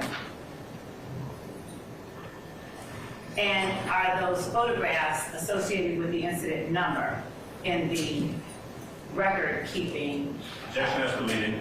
of, I sustain it as to form. is there an incident number associated with the photographs? Yes. Is that incident number and those photographs stored in the normal course of business with the Atlanta Police Department? Yes. Now, who is it that was arrested as a result of this incident that took place with you? The suspect's name is Mr. Trontavious Stevens. All right. And were there any other persons who were arrested on that day? Objection, relevant. Yeah. I'll overrule the objection. I believe that there was one other person arrested, but it was for a warrant, not a crime that had occurred that day. And so the arrest that you made, or that was made that day, what was that arrest for as it relates to what you were looking at? Mr. Trontavious Stevens was charged with aggravated assault, and he also had an outstanding arrest warrant. I believe it was out of East Point for aggravated assault. Okay. Do you know what Mr. Trontavious Stevens' arrest warrant out of East Point for aggravated assault, was that related to? No, ma'am. Was the other person who was arrested, what was that other person's name? Do you recall? No, ma'am. Was showing you a copy of your incident report refresh your recollection? Yes. All right. I'm going to show you what we have labeled as State's Exhibit 50 Alpha, the narrative provided to defense and discovery. Would you just take a look at page 15 at the bottom? Just read it to yourself and do not read it out loud. Just look up when you've had a chance to read it. Okay. Who is that person? Mr. Desmond Hurst. Now, was Mr. Hurst with Mr. Stevens when all of this happened? No. Okay. Where was Mr. Hurst? Mr. Hurst was inside of apartment 7. All right. And how was Mr. Hurst found? Object as to relevance, Your Honor. I'll allow it, Mr. Adams. How was Mr. Hurst found? The Zone 3 Crime Suppression Unit obtained a search warrant for apartment 7. The objective of the search warrant was to try to locate the vehicle keys of the stolen vehicle, of the carjacked vehicle. And during that search warrant, I've already forgotten his name, the other arrestee, Mr. Hurst? Mr. Hurst, thank you, was arrested because he was inside of the apartment and showed to have an arrest warrant. Okay. Now, the vehicle you described Mr. Stevens as getting into, what kind of car was that? Objection to characterization of testimony. I'll let you rephrase. I'll sustain it as a form. When you spoke about Mr. Steve, or better yet, when you spoke about the guy that flashed the gun at you, walking up to the front of the complex and getting in a car, what kind of car did you get into? I think it was a Buick. All right.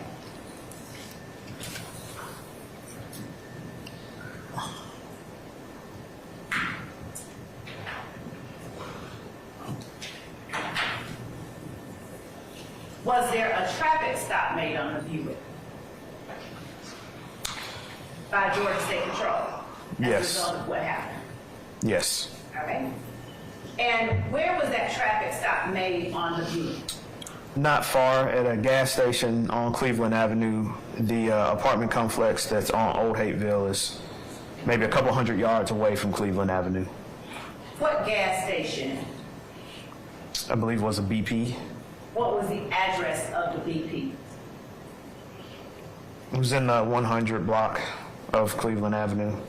If I show you your report, will it refresh your recollection as to the exact address of the BP? Yes. All right. Showing you again, State's Exhibit 50A, asking you to look at the third paragraph from the bottom. And just don't read it out loud. Just read it and tell me if that refreshes your recollection. Yes. All right. Please tell the jury what the address of that BP gas station that the traffic stop was made by you again. The address was 151 Cleveland Avenue. 151 Cleveland Avenue? Yes. And who were the occupants of that vehicle? Do you recall? No, ma'am. All right. Would showing you the report refresh your memory? Yes. And showing you the narrative. asking you to look at that same paragraph. Okay. Don't read it out loud. Just look at it and put it down and tell me if it's correct.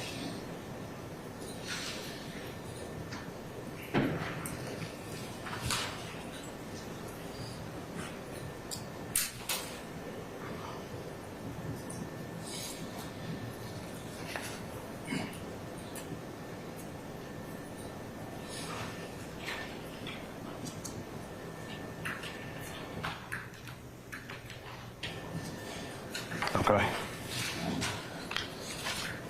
And I'll just leave that there for you to refer to if you need to.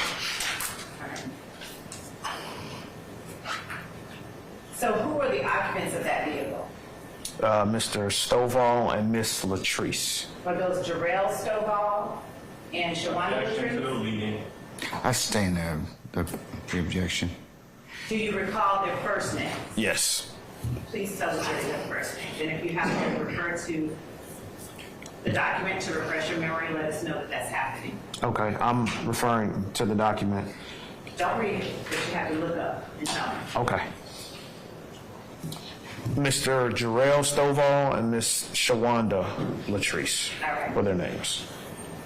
Now, when police went to apartment 7 of the complex, were there other persons inside Yes. besides the one that was taken into custody? Yes. Do you recall who those other persons were? No, ma'am, I'd have to refer to the document. All right. Would you refer to the document? Don't read it. Look up when you've had a chance to refresh your memory.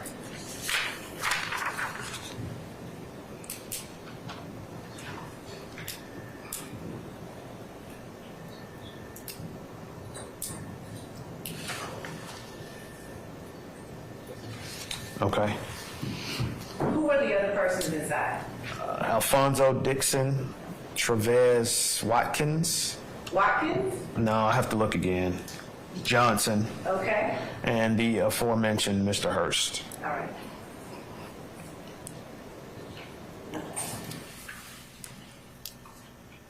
What were the races or ethnicities of these young men? Black males. All right.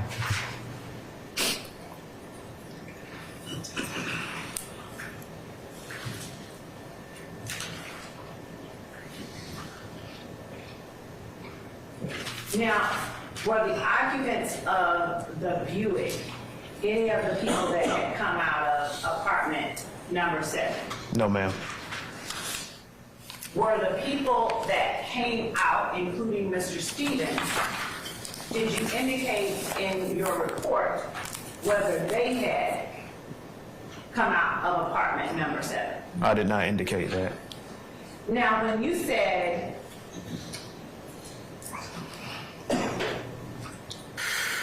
that you looked at the occupants of the Buick and decided they had not come out of number 7, do you recall what you said in your report about the occupants of apartment number 7 as it relates to walking towards your vehicle? No, I do not. Would reading your report refresh your memory? And if it would not, you have to tell me so that we can take another step. I don't think it would. All right. The report that I have in front of me that is marked as State Exhibit 58, would you look at it, not for the sake of refreshing your memory, but look at it and tell me if you recognize the report, first of all. I do recognize the report. How do you recognize the report? It looks like the one that I wrote on January 25th, 2013. Okay. Now, the report that you wrote on January 24th, 5th Fifth. of 2013, Yes, ma'am. was that written in close proximity temporally to the time that the incident occurred? Yes. And is it a routine part of your responsibilities and your practice to memorialize incidents as they occur? Yes. And does the report that you memorialize, the incidents that you write a record of, do they accurately inside your report reflect the incidents that took place in close proximity temporally to the report? Yes. All right. And are these reports made during the normal course of business with the Atlanta Police Department? Yes. And was this report made based on the personal knowledge you had at the time that the incident occurred? Yes. Your Honor, under 24-803, past recollection recording the state tenders, State's Exhibit 50A, Alpha. Any objection to States 50A? One moment, please. Mr. Adams. One moment, please.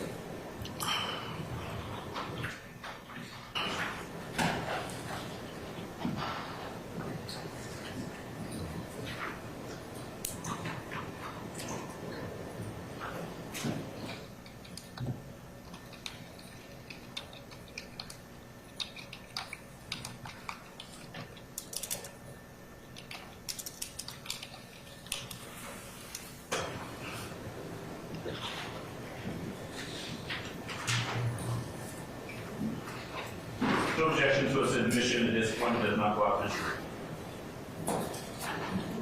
All right, States 50A is admitted. Thank you, Your Honor. Captain Pettis, would you please read paragraph, the third paragraph from the bottom in its entirety, starting with several? Yes, ma'am. Here.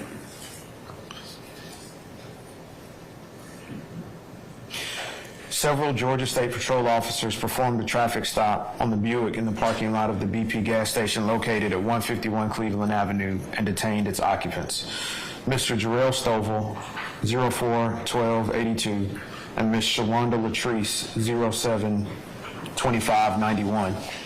This detention was necessary to confirm or dispel whether or not these occupants were involved in the carjacking.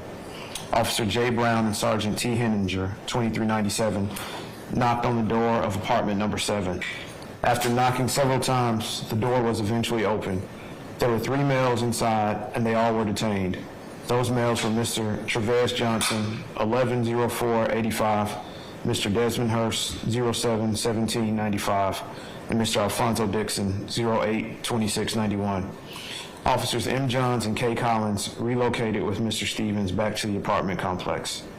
Officer Ramirez and I then did a drive-by viewing of the occupants of the Buick and determined that they were none of the people that came out of apartment number 7 and walked toward our vehicle. They were right there.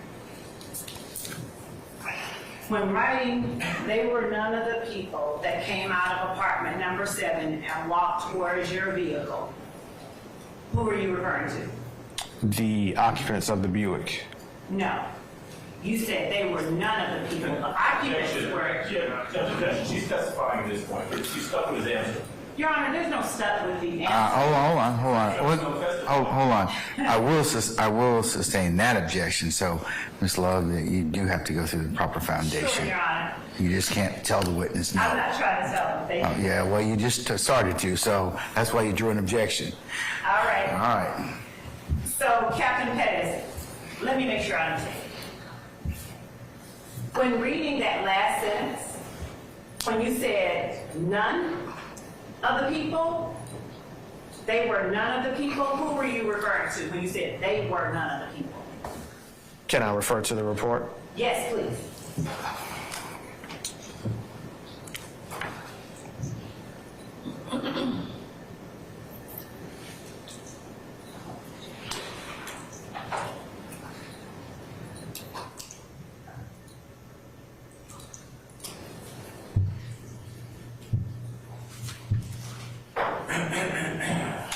The people that I'm referring to are Mr. Jarrell Stovall and Ms. Shawanda Latrice. Now, if you would, please go up to the third paragraph. Actually, you know what? Start at the top and read the first three paragraphs. Your Honor, I'm going to object. Your Honor, it's admitted. Let him finish his objection first, madam. Okay, what's your base of your objection? It's going to be cumulative. He's already testified. It's going to be improper bolstering. He's already testified about the items that she's asking him. I sustain it as to the Your Honor, second I did basis. not. There is a particular part that he has not testified about. I'm certain Mr. Adams is aware of it. And Well, I'm going to sustain the question as formed as of yet. You can rephrase it if you like. All right. Starting at the top of paragraph 3, would you read what you wrote there in paragraph 3?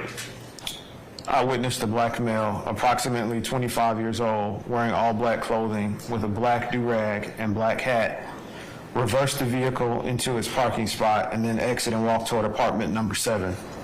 By this time, I had driven my undercover vehicle to within 10 feet of the target vehicle so that I could observe where the driver was going. The driver stopped walking and looked at me. Several other males then exited apartment number 7 and walked down to the street level. The males were yelling at me and motioning for me to roll down my window. One of the males, later identified as Mr. Trontavia Stevens, was more aggressive than the other males in trying to get me to roll down my window.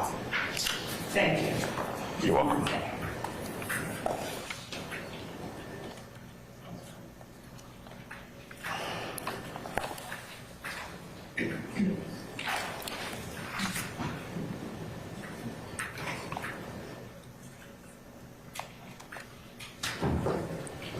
Now, do you recall the serial number of the firearm? No, ma'am. All right. Would you please read the next to the last paragraph of the narrative of your report? Officer Ramirez and I then met Norfolk Southern Railroad Police Officer J.S. Shirley and his K9 Smoke near the hole in the fence that Mr. Stevens used. Smoke tracked toward a plastic bucket approximately 30 feet inside the wood line, which contained the pistol that Mr. Stevens pointed at me. The pistol is a black Beretta .380 caliber semi-automatic pistol, serial number D as in David 79, S as in Sam 62, Y as in Yankee. The pistol was turned over on scene to Atlanta Crime Scene Tech number 7345 to be processed. Your Honor, at this time, the state having made state's exhibit number 10A as in Alpha, I'm going to have investigator Chief Long show it to Sergeant. Does anybody wish to examine the State's 10? Or have you seen it? Yeah, I'll take seconds. Okay, all right.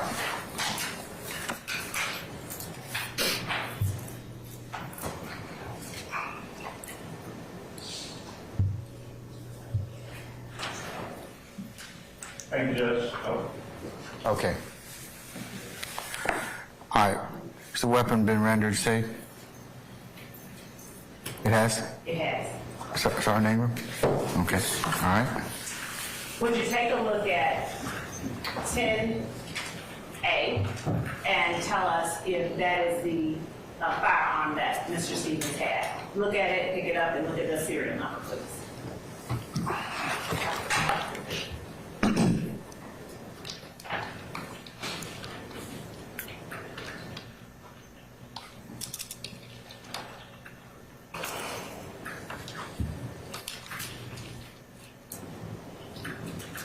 Yes, ma'am. It matches the serial number. And does it also match the, Description, yes, it does. and so is 10A the black Beretta .380 caliber semi-automatic pistol you described in your report? It is. State tenders 10A as evidence. Any objection to State's 10? No, you have to wait. Anybody else? Anybody else have any further objection? All right, State's 10 is admitted. It may be published as you see fit.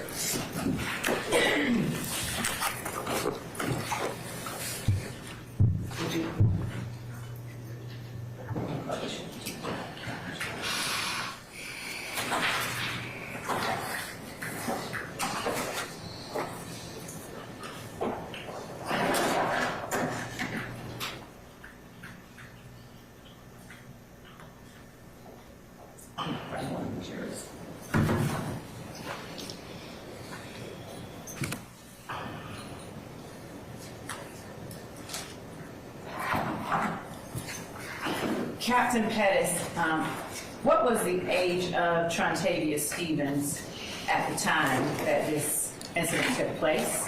And if you don't remember, I'm going to ask you to read it from the report that has already been admitted as evidence. Okay.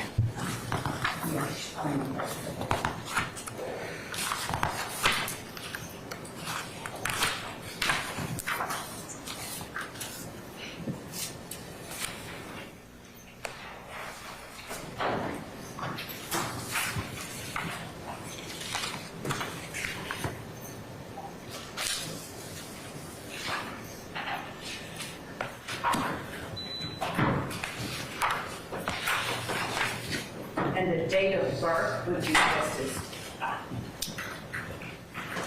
Per the report, Mr. Stevens was born on April 26, 1993. And what date did this incident take place once more? January 25th, 2013. Thank you so much.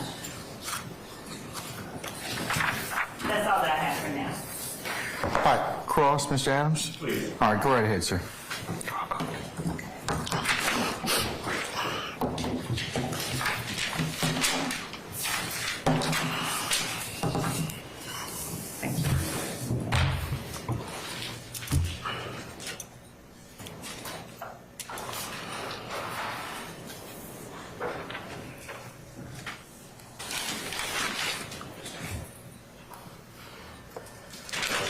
Oh, yes, sir, go right ahead, I'm sorry. Thank you. Captain Pettis, good afternoon, sir. How are you? Good afternoon. I'm doing well. Thank you. All right. You and I have had a chance to chat before. Sure? Yes. All right. So, I represent the Williams, the city over there in Black Turtleneck, along with Mr. Stevens. But I do want to ask you some questions about this gentleman that you arrested, Mr. Trontavia Stevens, and the incident surrounding him. Okay? Okay. You were an APD officer back in 2013, yes? Yes. You arrived at the location that we've been discussing at about 4:30 in the afternoon, true? If that's what the report says, yes. And I know we've spent some time with the report. Yeah, So, in front of you? I do not. All right. Matt? Yes. Yes.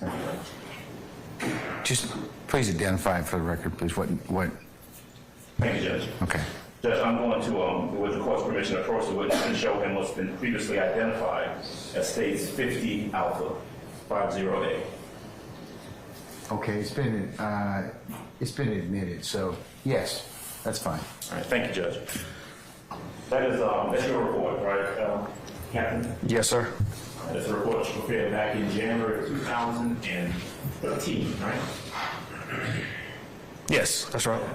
What's that, about 15 pages long, that report?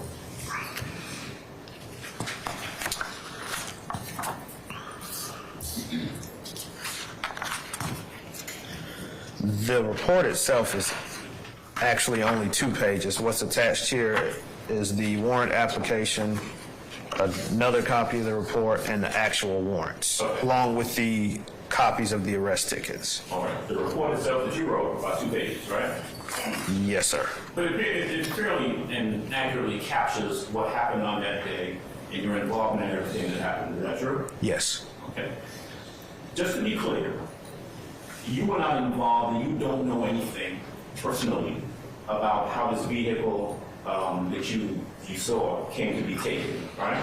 Correct. I mean, you were aware at some point that this is something that happened over Newman, right? I would have to look at the report to tell you what jurisdiction it was stolen from.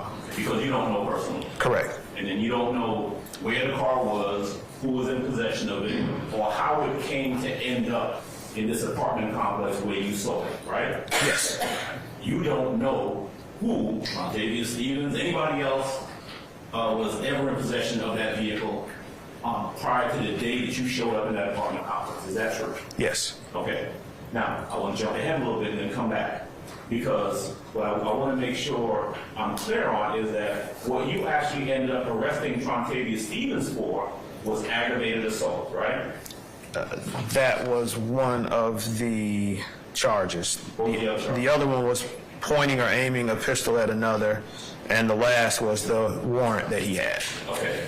Essentially, what you, the officer who was involved, who was the crux of this case, what you charged it. Objection, Your Honor, as to the testimony about the case that Mr. What's your objection, madam? Is it form? Is it, what is Form it? testifying. I'll sustain it as the form. Just rephrase, Mr. Adams. Okay, all right.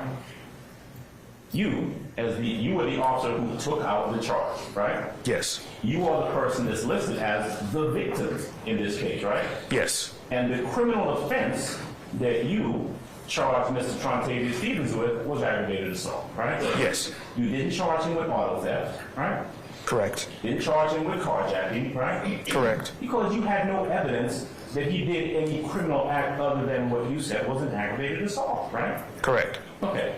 In fact, what happened here, and I'm going to jump back now, is that you get to the apartment complex because you advised over radio that a stolen vehicle is located in this area, right? Yes. Okay. You get there, you are in plain clothes. Yes. You don't have a uniform on, you're dressed regularly. Correct. Your partner, Officer Ramirez, also in plain clothes. Correct. Dressed regularly, no uniform, nothing like that. Right. You're in an unmarked car, right? Yes. No police markings on the car, nothing that identifies it as a police car, right? Correct. Anyone looking at the vehicle would see a regular car with two regular-looking folks inside the car, right? Yes. Okay. You pull up, and the car that we're talking about is parked there in location, and you guys sit on it. Correct. About 45 minutes. Yes. At some point, you all don't know what happened to it because you saw it coming back your way. Right. Which suggests, obviously, that it left without you knowing that it left, right? Right. Okay. Comes back and it backs into a parking spot. Yes. Okay. A person gets out of that car, and that person starts to walk towards apartment number 7 that you referenced, right? Yes. Now, that person, from your observation, you're inside the car, and your windows are rolled up, right? Yeah. Yes. And you move towards where the car had backed in. True? Yes. All right. You're now 10 feet away from this car, maybe from here to about there, right? Yes. Yes. 10 feet. Windows still rolled up, plain clothes inside the car, and some people come out from apartment number 7. Yes. All right. Now, Trontavia Stevens, the person that we're talking about, who ends up, the person with the gun, the guy you arrested, he is not the same person who had gotten out of that car. Correct. In fact, at no point in this day did you see him interact with that car at all. Correct. Right. What you saw was him and other people coming towards your unmarked police car with the windows rolled up, with regular dressed individuals inside, and you saw them motioning to roll down the window, right? Right. And you said they appeared to be aggressive. Yes. In fact, one of the words you used is that, I think you said, Trontavia Stevens appeared to be the most violent in his actions, right? Yes. Now, when you testified a little while ago for the state, and they asked you a couple questions about this, you said they were flashing gang signs, right? Correct. Right. Now, you didn't say that in your report, though, did you? No. And I mean, you wrote a 2-page report, and it was very detailed about everything that happened and everyone who was involved, down to names and dates of births, right? Right. You even put a serial number in there, right? Yes. And you're trained as a police officer that anything that is of significance, like if you think, for example, something is gang-related, you put that in the report, right? Right. But that report, the same one that she had you read, right, because you couldn't remember some stuff, in that third paragraph where it talks about what you saw those people doing, you ain't say nothing about, I saw gang signs, right? Correct. What you said was that the person who would later be identified as Trontavia Stevens, and again, I'll represent that kid, but what you said is that he was moving towards your car, right? Right. Motioning to roll the window down, right? Right. And then and you never did. You didn't roll the window down. I don't think so. Okay, was the window tinted? I don't know. You remember? No, sir. All right. You saw him motion towards his waistband or grab a gun that was in his waistband. That's what you said, right? Yeah, And held it down like below his waist and pointed at you and your partner. correct. That's kind of like this, all right? Yes, That is the element of the aggravated assault that you saw and that you ultimately charged him with. yes, You drove off at that point. yes, Right, there wasn't any shooting or anything like that. You drove off and you called for either backup or what do you call it, a takedown team? yes, Okay.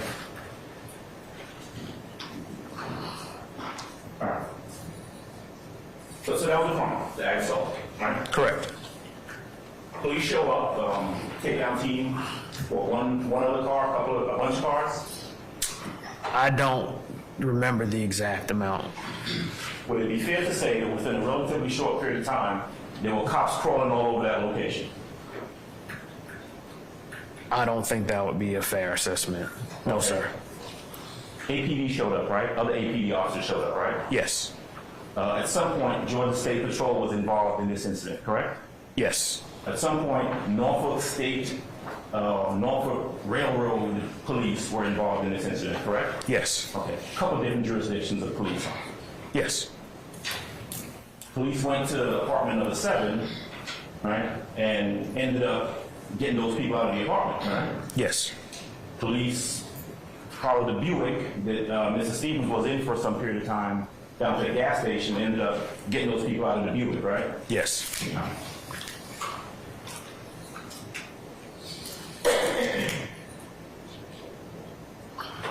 And you recovered a gun. yes, Okay, well, not you personally, but a gun was recovered. yes. That you would later say, yeah, that looks like the gun that, that kid had, that he pointed at. I was personally involved in the recovery. Okay, Yes, sir. all right. It was a bucket or something like that, right? Yes. What else is not question, Judge? You may, sir.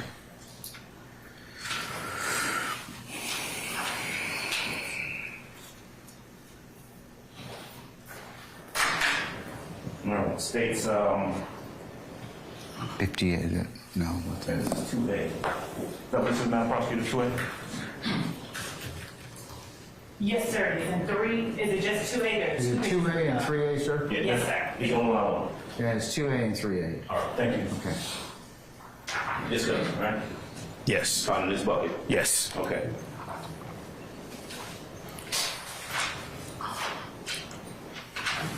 So,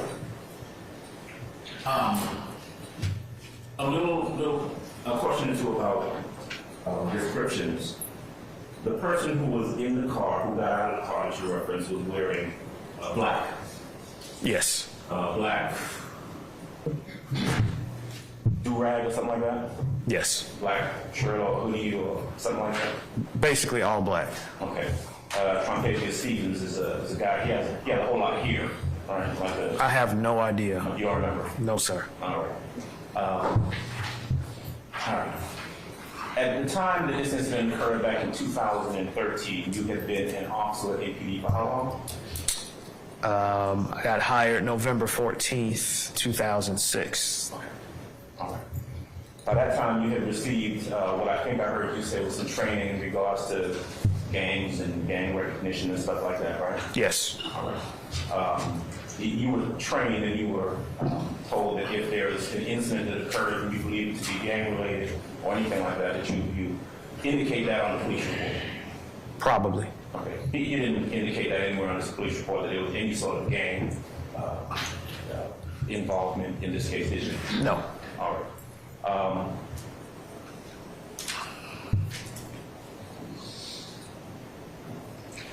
If you thought that there was some sort of gang offense committed, Objection calls for speculation. Let's stand this if you want. You can rephrase, sir. okay, you didn't charge him with any gang offense. No, sir. You didn't charge anybody with any gang offense on that day, right? Correct. All right.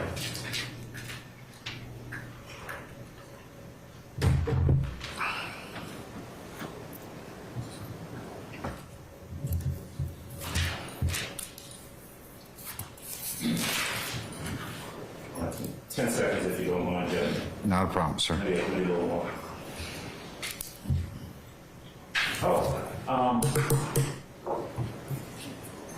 I think I heard you say earlier, or did I hear you say earlier, that one of the things that they were looking for in apartment 7 were keys to the stolen vehicle. Yes, sir. Weren't any keys found, right? No. Nowhere, anywhere on the premises, on location, outside, in the car, in the blue car, nowhere, no keys found. Correct. Okay. That's all I got. Thank you. Any further examination? Yes, sir. Yeah, go ahead, Mr. Matthews. Captain Fettis, good afternoon, sir. Good afternoon.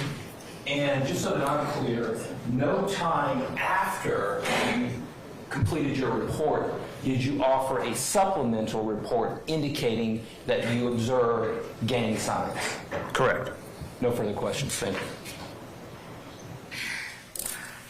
Mr. Williams, anything? All right, Mr. Shard, anything? Thank you, Your Honor. Ms. Westmoreland, anything? No, Your Honor. Mr. Weinstein, anything? No, Your Honor. All right, any further redirect, madam? Yes, Your Honor, just briefly. Captain Pettis?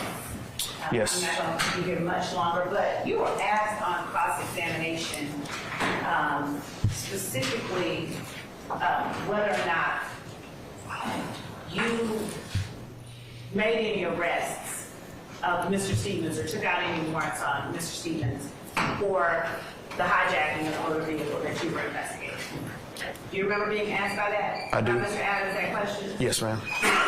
So, beyond receiving a report of a located stolen vehicle, did you have any facts about what had happened in Newman No, ma'am. as it related to that vehicle?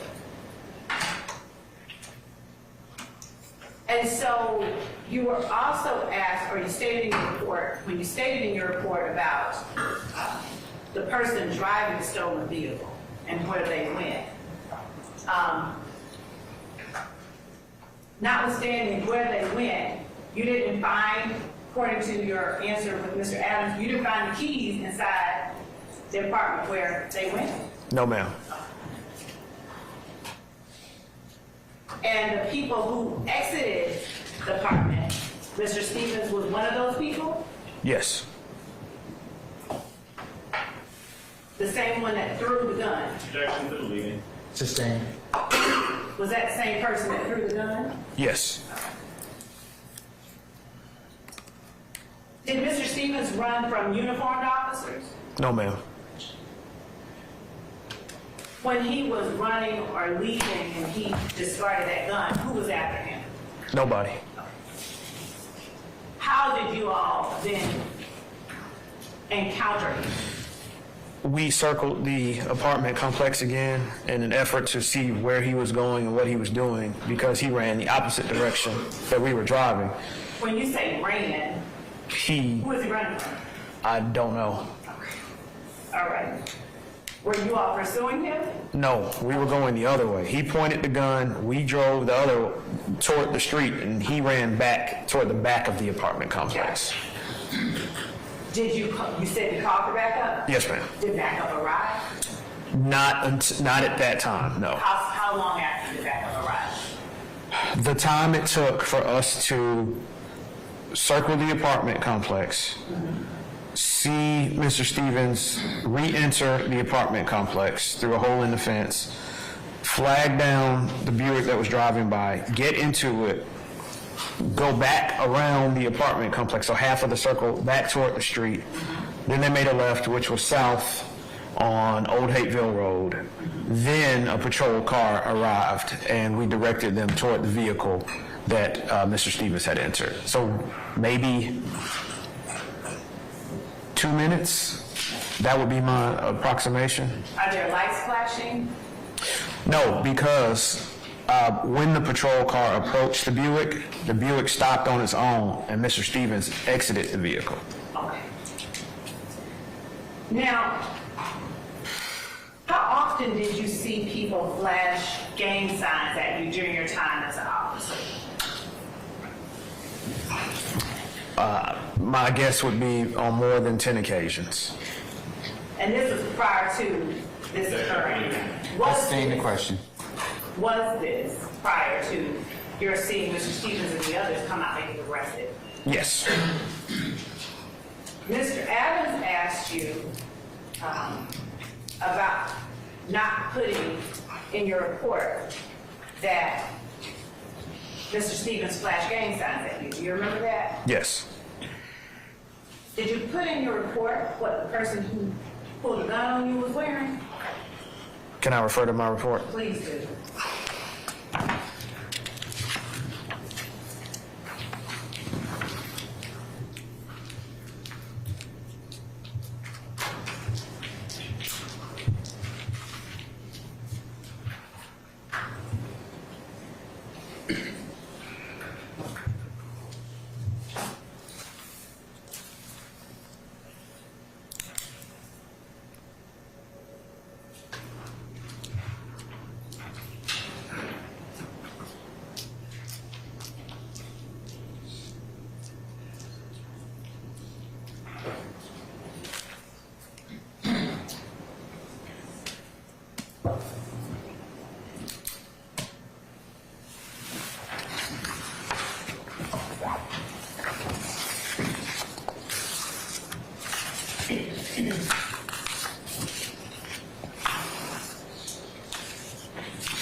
I did not write in the report what the person who flashed the gun at me was wearing. Oh, okay. Mr. Adams asked you about the person, the hairstyle of the person who flashed the gun at you.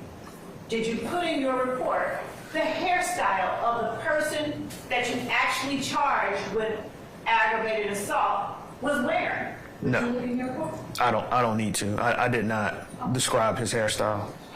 But is it any less true that he had a hairstyle? I mean, it's something. I'll stay in the question. Did he have a hairstyle? To my recollection, he did. Was he wearing clothing? He was. Was the fact that you didn't put it in your report indicative of the idea that it didn't exist? Yes, it is. I stay in the question. Remember, you got him on redirect. Does the absence of those facts in your report equate with the absence of or the existence of those facts? It does not. Okay. Is there any particular reason you didn't put what Mr. Stevens, who was flashing the gun at you, was wearing in your report? Any particular reason? I did not write a description of his clothing because he was captured so quickly afterwards. Okay. The time wasn't great enough to account for what he was wearing in the report. Is there any particular reason you didn't write what gang signs he was flashing at you in your report? No, ma'am. Okay. And is there any particular reason you didn't write his hairstyle in your report? No, ma'am.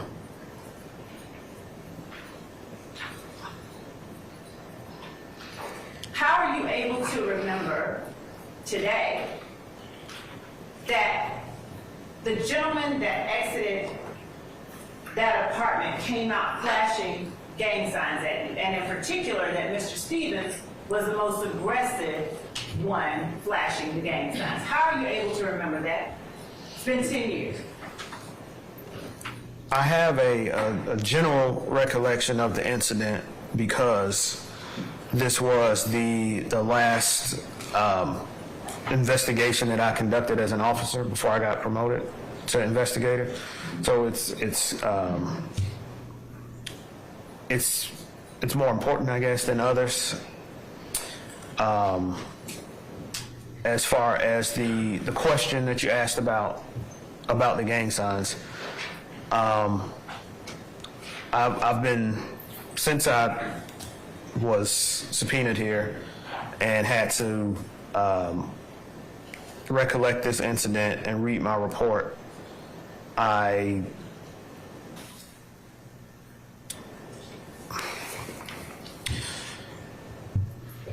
think that let me refer to my report to what I actually wrote.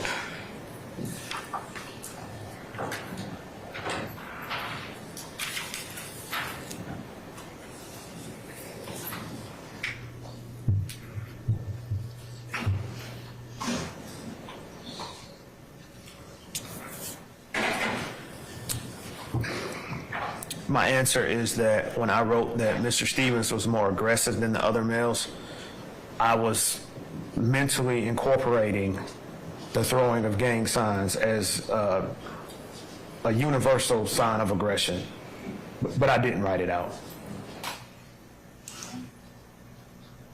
And when you were asked by Mr. Adams, were you told to indicate if an incident was gang-related? You answered probably. Do you remember answering probably? Yes.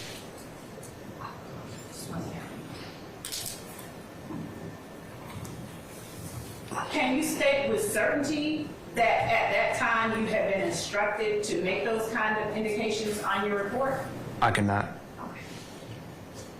And did you, as a matter of course, list out every single detail of every incident that you responded to as an officer? No. Were you assigned to the gang unit at that time? No.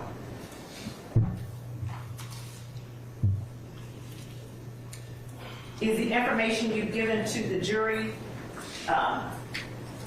the best recollection that you have? I sustain the question. Yes, Your Honor. Anything further, madam? Do you have any particular relationship with anyone at State's table that would cause you to say anything that was not true? No, ma'am. That's all I have. Anything further, Mr. Adams?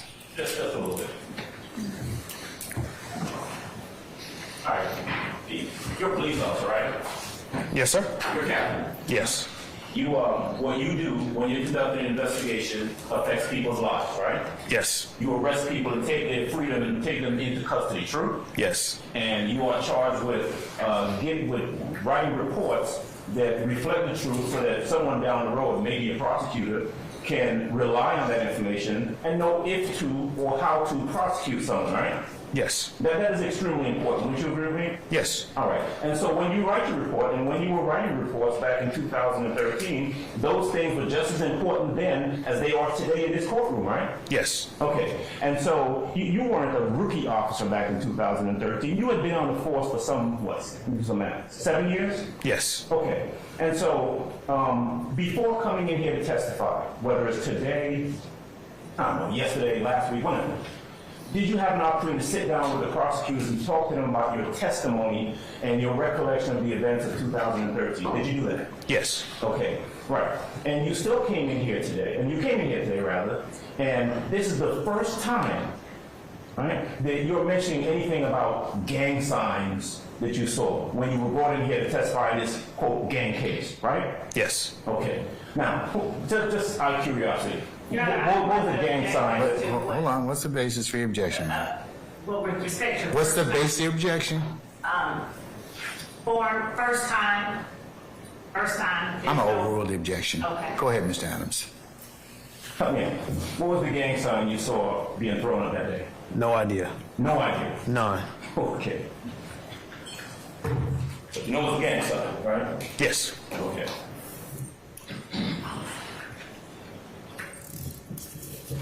You said something a while ago I wanted to touch on real quick. You said that you will, quote, your words now, mentally incorporating the gang sign in describing the person as being the most aggressive. Is that what you said? I did. Mentally incorporating it. But you don't know what gang sign we're talking about. No, sir. All right. That's all I got. All right. May we excuse... Oh, I'm sorry. Go ahead, Mr. Matthews. So, Captain Pettis, I just want to make it clear. You described these events about this individual, Mr. Stevens, pointing a weapon at you, right? And just prior to that, you said that he had flashed these gang signs, right? Yes. And you agree that if a person is flashing their gang signs at you and then they point a weapon at you, that's criminal gang activity, right? I don't agree with that. Okay. No. Anything? Charge him with any criminal street gang activity, correct? Correct. Thank you. Anything further on behalf of any counsel for the defendants? All right, Madam, anything else? Just briefly, when you spoke with Mr. Adams and he asked you, is this the first time that you mentioned gang activity? What did you mean him to, or what did you understand him to be when he says first time? I took that to mean as in regards to Mr. Stevens' actions that day. Okay. And as they relate to speaking in court or anywhere else, is there any other time you've had an opportunity to talk about what Mr. Stevens did? Yes. When? A couple times this week. Today. In a formal setting? No, ma'am. Okay. Well, actually, let me.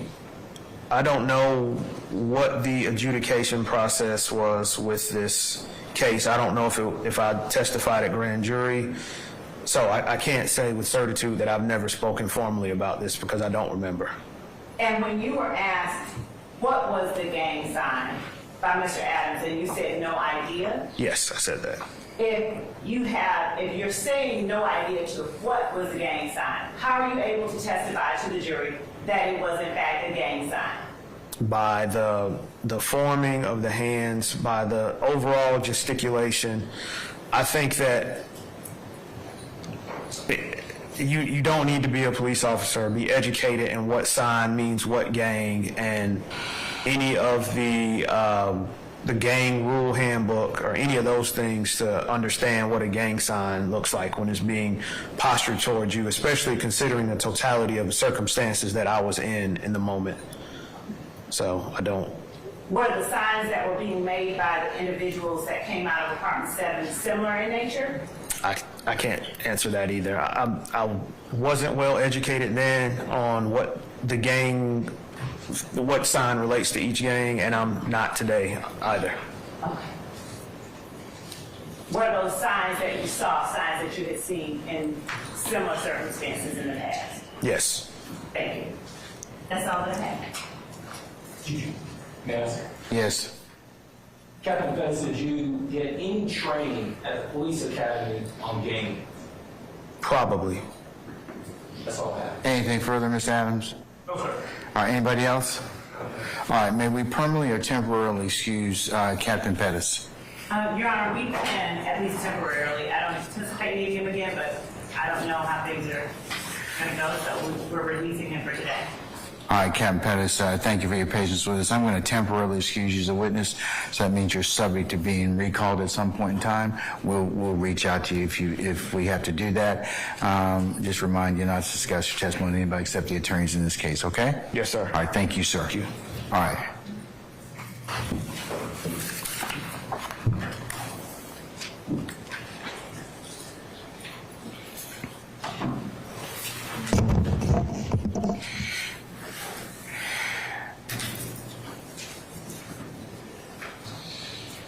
Ms. Hilton, is that one of Ms.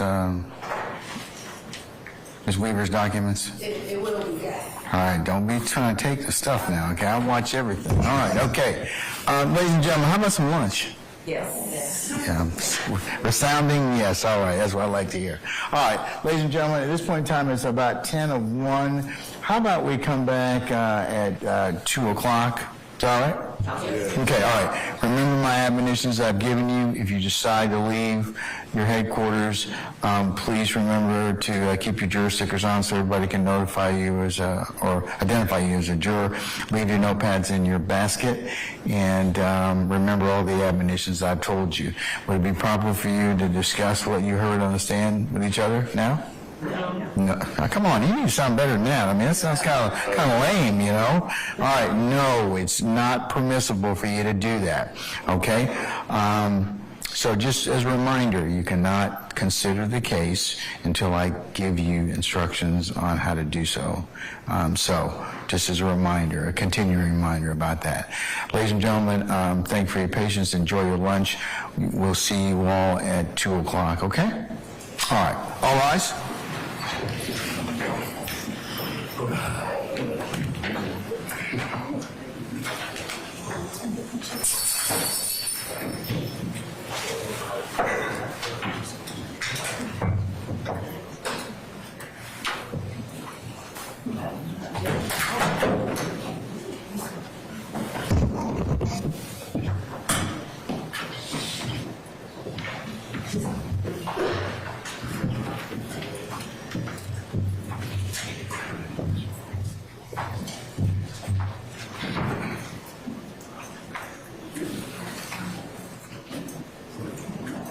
All right, ladies and gentlemen, please proceed. Our jury has left us.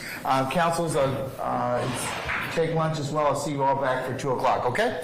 All right, we're in recess. I saw him walk out.